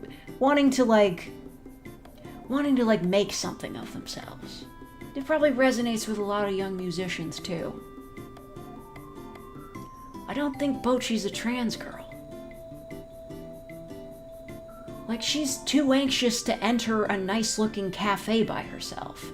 I just don't think she would have had it in her to be like, yes, I've decided that I'm a girl now. She literally spends, like, all of her time practicing guitar in the closet. She's probably a lesbian, I'll give you that, but if she is trans, it's in the other direction. I'm sorry.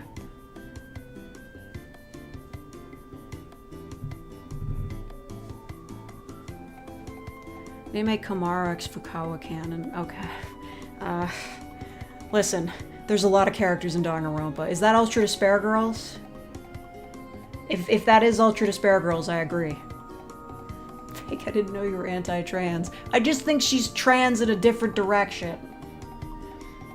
Like, she's extremely uncomfortable wearing, like, feminine, girly clothes. She doesn't do anything with her hair. She doesn't wear makeup. She's seemingly uncomfortable around girls in general. She could be a boy, I don't know. Nagi's younger sister in the book Nerd is also a serial killer. Yes. There was potential there. Unfortunately, Fukawa's a yandere for the fucking lamest guy in the series. I hate Byakuya, he sucks. They had a lot going there. Just two lesbians in the apocalypse. Two gal pals.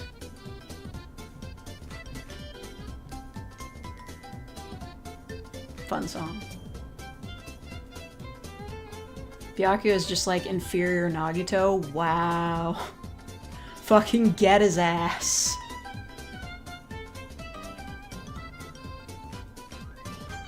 Probably the person having the headcanon Caesar is both a goal and as relatable, so the two mix. Yeah. Like, I'm not gonna say there aren't like people who've transitioned that aren't nervous wrecks like she is, but I just don't see her having the self-actualization to pull it off.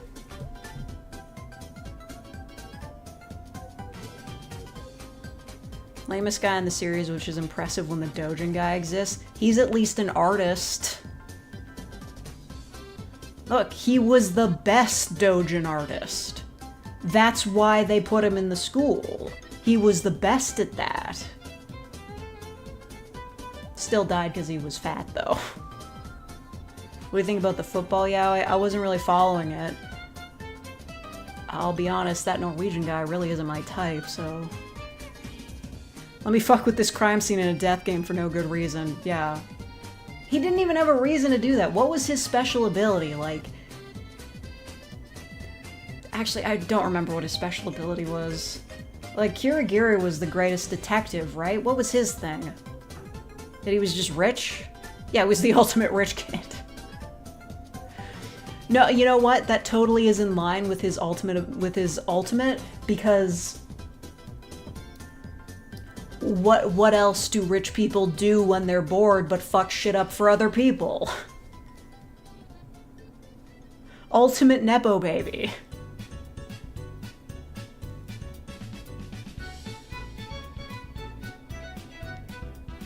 We constantly joke about him looking like a Neanderthal. He's kind of crazy looking.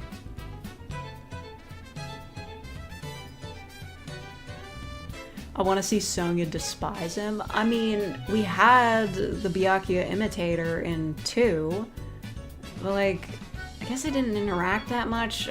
Look, it's been ages since I played 2. I could go back and look at the footage, but it's all terrible quality. Now, Sonya is a politician. I mean, I guess it's debatable how much of that is actually real because, like, Danganronpa 2 is all a simulation, right? Like, I really felt they had to up the twist at the end of the first game, and like, every time it just got more and more ridiculous. Like, is she actually a princess, or was that just made up?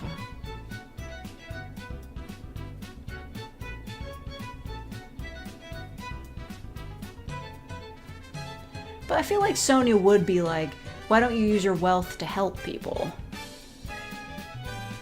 According to Spare Arc, yes, right. I didn't watch the anime. It just looked annoying. It's just like, why do they all have to wear suits now?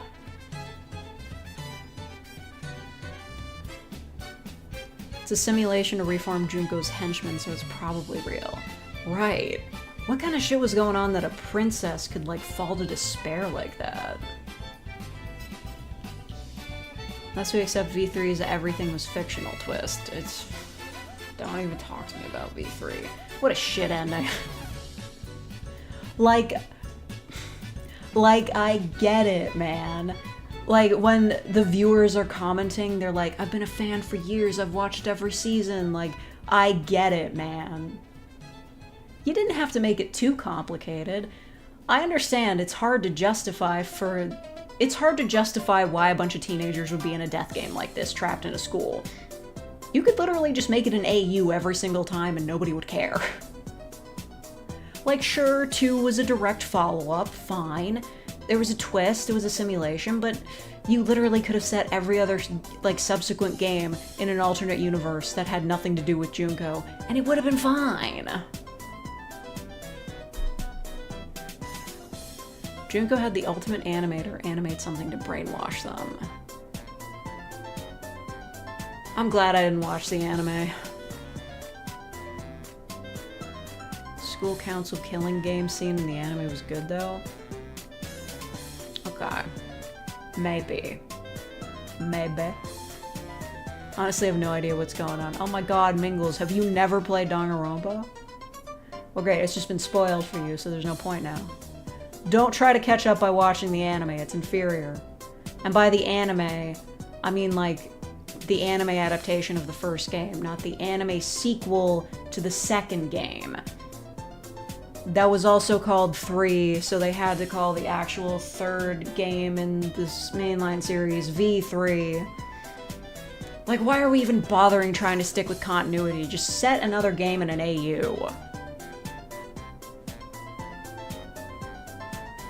No trials or anything, just a bunch of terrified kids having to kill each other. Brutal. Future arc was boring as hell, though.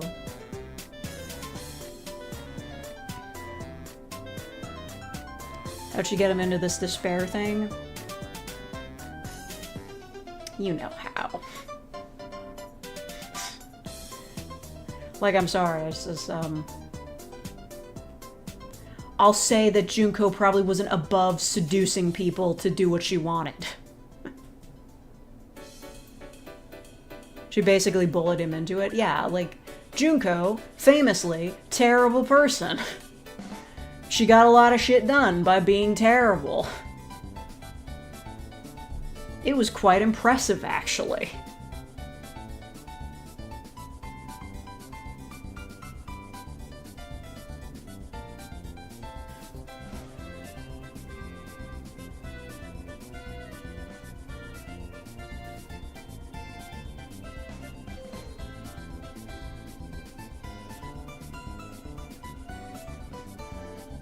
I gotta respond to this text. Coffee sends me like 70 emails every time somebody sends sends me a donation. It's very funny. Anyway, sorry.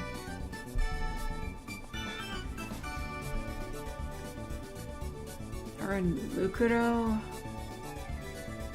They made her in love with Junko. Wasn't Mukuro, like, her twin? Not a fan of the incest thing? Yeah, that's in a lot of anime. Ooh, just so much anime.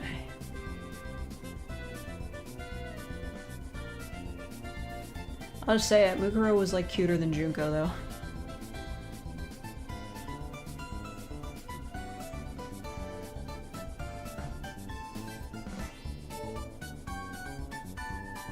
It was Mikan who did the seducing. Yeah, you know what? Danganronpa is just ridiculous. The anime went too anime in a lot of parts. I mean, considering how anime Ultra Despair Girls got, I wouldn't be surprised. Like, introducing that one character who's, like, literally a pedophile. Like, he talks about, like, young girls, and the two teenage protagonists are like, ew? And he's like, don't worry. You're too old for me. Like, ew?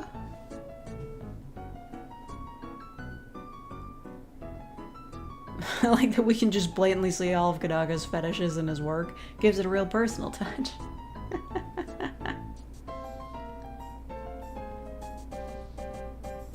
Yeah, the fucking knots, man. That guy died, right? I mean, he's not technically supposed to be like a good guy, right? Like, he's introduced as sort of a good guy, but he turns out to be like a fucking weirdo. But still, fuck that guy.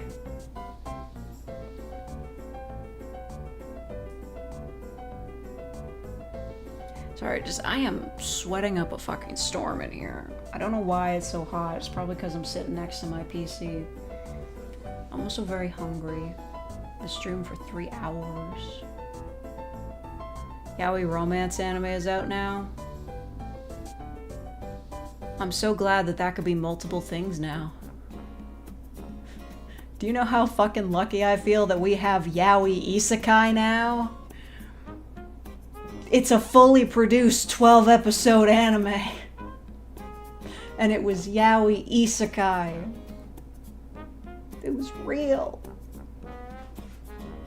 Still not over Buddy Daddies having a platonic ending. Seriously, talk about a lack of staying power. If they had just kissed at the end, that anime would have been talked about for decades. One kiss, that's all it would have taken. Just at the end of the series. It's not like they could have gotten canceled during the last episode. They could have done it. Cowardice.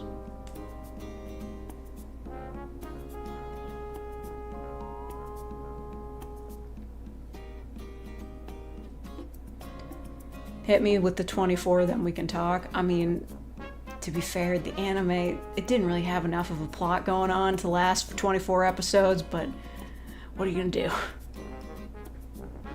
Like Buddy Daddies more than Spy X Family. I still don't know what the deal with that is. Like, he's married to her, but he doesn't know she's an assassin? Does she know he's a spy? Like, what are we doing? It's more fun when they're both assassins.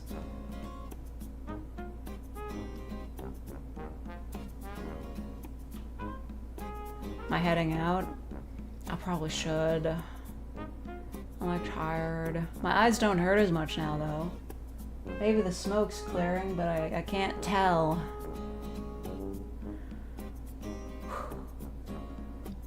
I feel like we've gotten a lot done on this stream. I was kawaii. I aired some grievances about Danganronpa. I was cute. I think I already said that.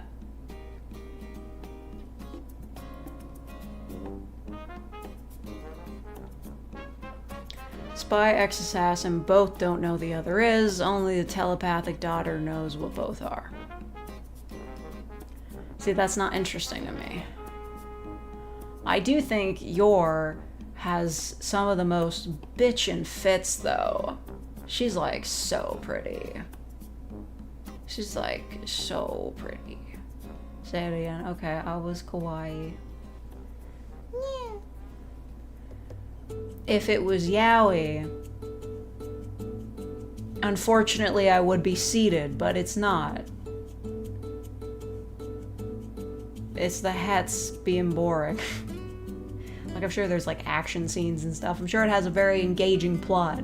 I've heard things. But it is still kind of het slop. Sorry.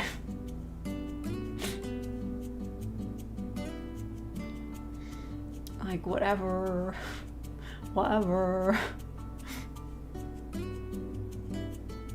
Look, I'm glad I live in a world where there's just like, there's yaoi around. It's easily accessible. It's not illegal. And is there. Japan needs to get its birth rate up somehow. They can do that through rigid social reform. Instead, they're working everybody to death. Nobody's dating, and nobody's fucking. The same thing is happening in South Korea. They're their own worst enemies, and they don't allow immigration, so they're basically fucked.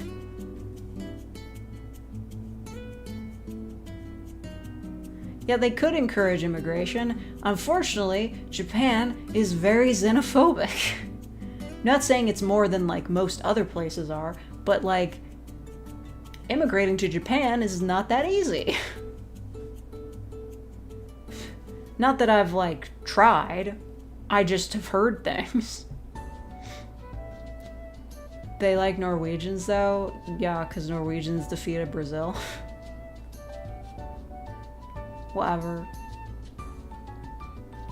They got Miku to sing that football anthem. Do you think they could find a way? Like, you could probably do this with like good enough tuning, but I feel like it might be hard to give Miku a British accent. You're all so clean now? Oh my god.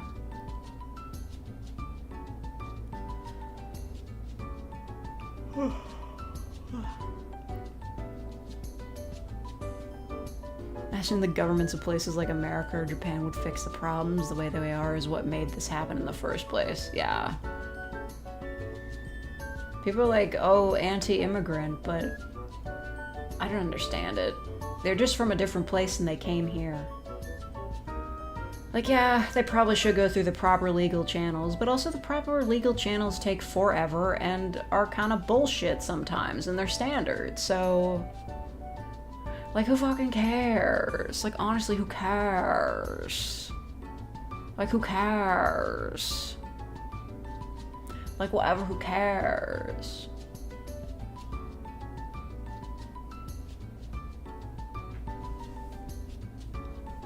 Did you guys know I've dropped 16 frames this entire time?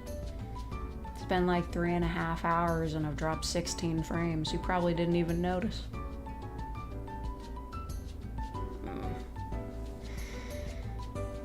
Okay, I feel like I'm getting a headache or something. I need to leave. It's been 3.5 hours. We had a good chat about yaoi and kawaii-ness. But I need to go. It's my bitrate, 6,000.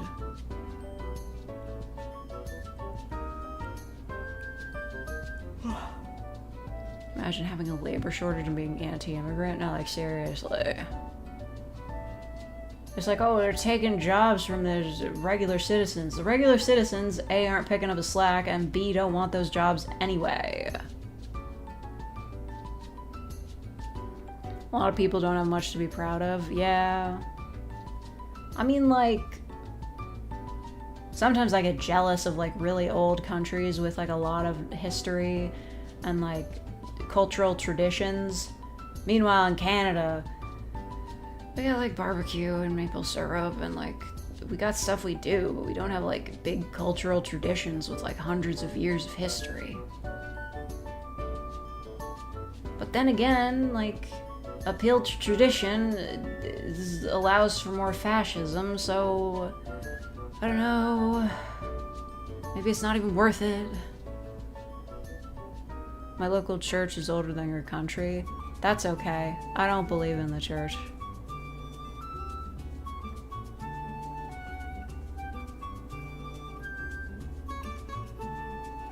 Yeah, it's like I want them to come in legally, but they're making it harder. Like, I don't know if Canada is still using like the point system that they used to like determine whether or not immigrants should be allowed in.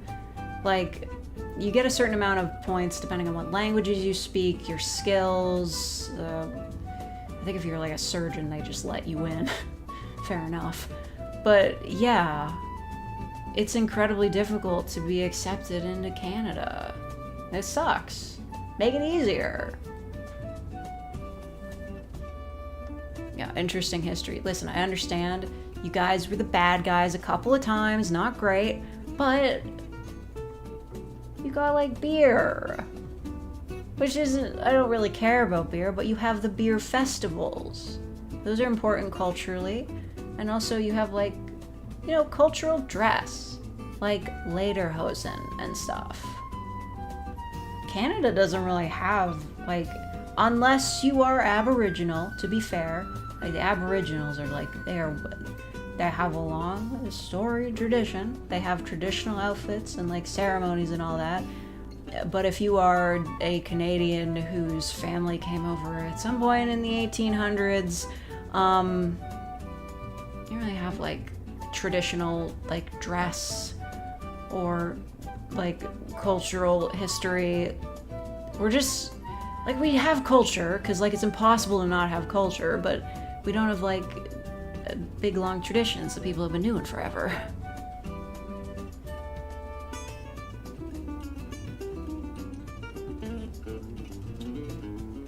Right, white girl disregards traditional Aboriginal culture. I'm not disregarding it, it's just I'm not part of that.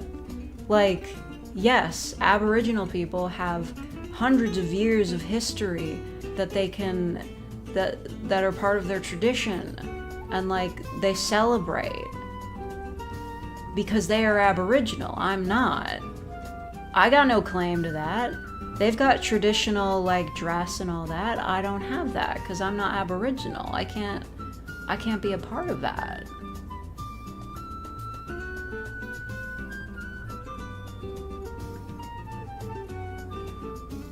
You are original. Yeah.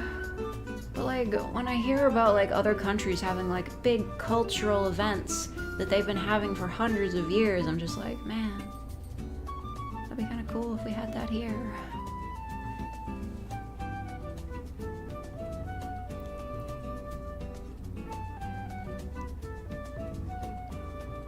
Benefit from having a group of people they can underpay because they don't have citizenship.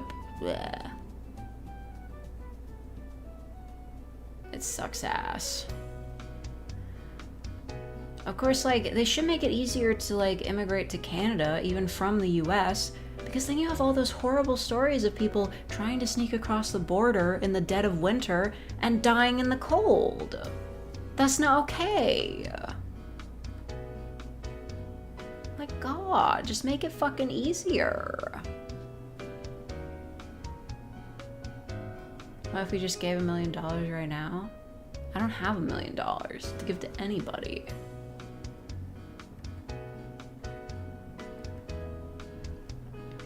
I can't think of anything uniquely British culturally. You literally have a day where you light stuff on fire.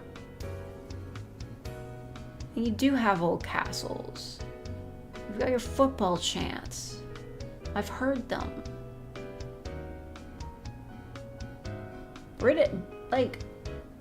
England has a lot of culture. Although I will admit, nobody's wearing like traditional like cultural dress in England, because that's just like what people were wearing in Victorian times. Nobody's dressing like that. I guess, like, does a suit and tie count?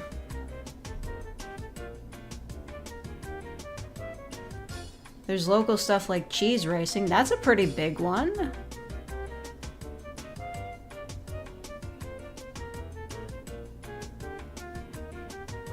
In British culture, you got like pubs. Like, you have a very specific like kind of like a restaurant and drinking establishment that is like unique and comes from your country. Like, I'm trying to think if we have anything like that here.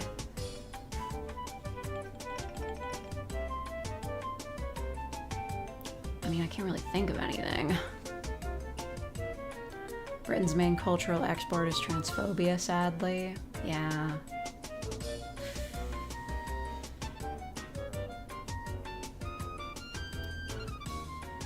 Well, Sherlock Holmes wasn't completely transphobic. See, we don't know. I mean, he cross-dressed in the movies. I haven't read enough of the stories to know.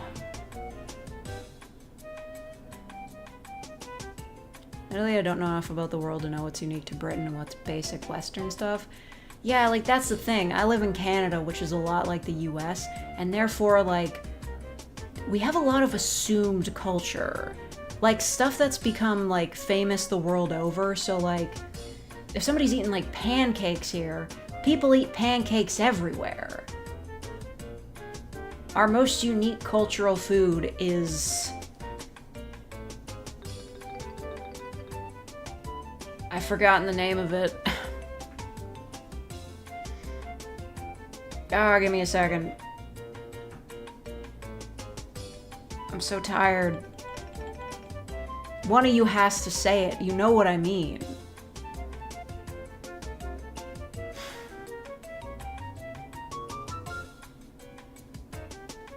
Poutine. Our main food that we got is poutine.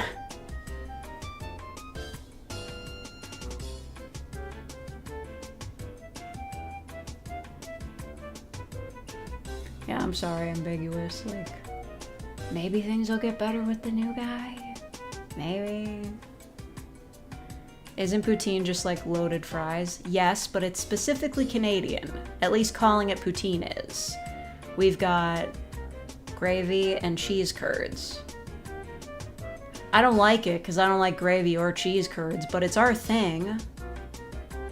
What's cottontalva?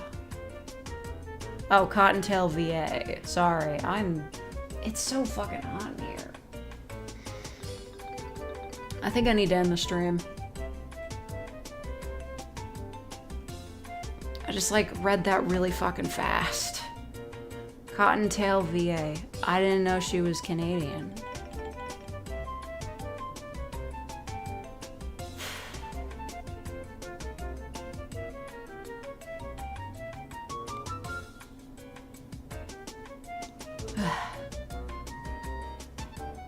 Yeah, I'm sorry. I'm becoming more tired, and also I have to finish. There's an event in OnStars, which look, I'm not going for the 5-star, but I do want to use up all my tickets so I can get, like, the rewards. I just got Takahata 101. The fucking Team 4-star guy? They don't even make Dragon Ball Abridged anymore. Who cares?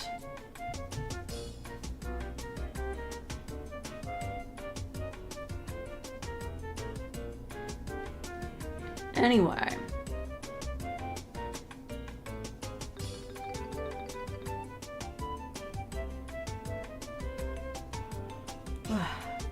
Yes, football counts as like a part of British culture. Like, football hooliganism has its own Wikipedia page. That's like your thing. It's also the voice of Alucard, and he did a great job, but he's not playing Alucard anymore, is he? That shit was left squarely in the 2010s. It's over. It's about that time Alucard was in Call of Duty. Whose idea was that? Was Norway got other than Vikings? I don't know. Free healthcare? He played him in the death battle? Okay. One where it was him against Dio? I don't watch that show, but okay, that's pretty cool.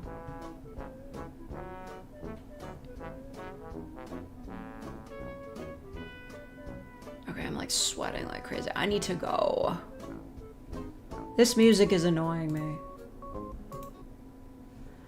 Like, it's just, that's just irritating. And I'm like very hungry. Dio killed Alucard? Bullshit. His literal ability is being OP. He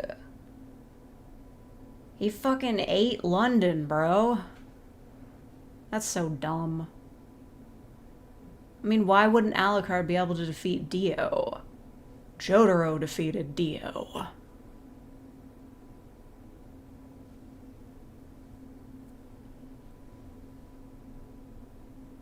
Do a dunk in an ice bath? I'm not insane. Anyway, I'm gonna go. Alucard don't gotta stand.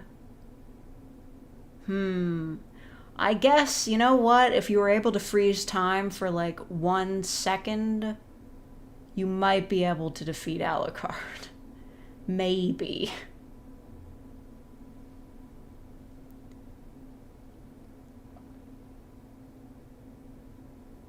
Jotaro punched him so hard he couldn't regenerate before sunrise. Okay. Like, famously, Alucard was kind of unaffected by sunlight, but whatever. You literally see him in Brazil in broad daylight. You'd stop time for 9 seconds. Fine. I guess even Alucard would have a hard time with that, but whatever. Also, yeah, Alucard can't see stands. It's just, it's working in a different universe's rule set that I guess is the issue. Fine. He can't see it and he's freezing time, so yeah, I guess that would make sense. Alright, I'm done arguing this. Okay. Thank you all for watching. Thank you to everybody who donated and became real fakers and sentencers. Thank you. Thank you, Mingles, for helping me. Thank you. I'm gonna go. Farewell. Goodbye. Yeah. Everybody have a good dinner.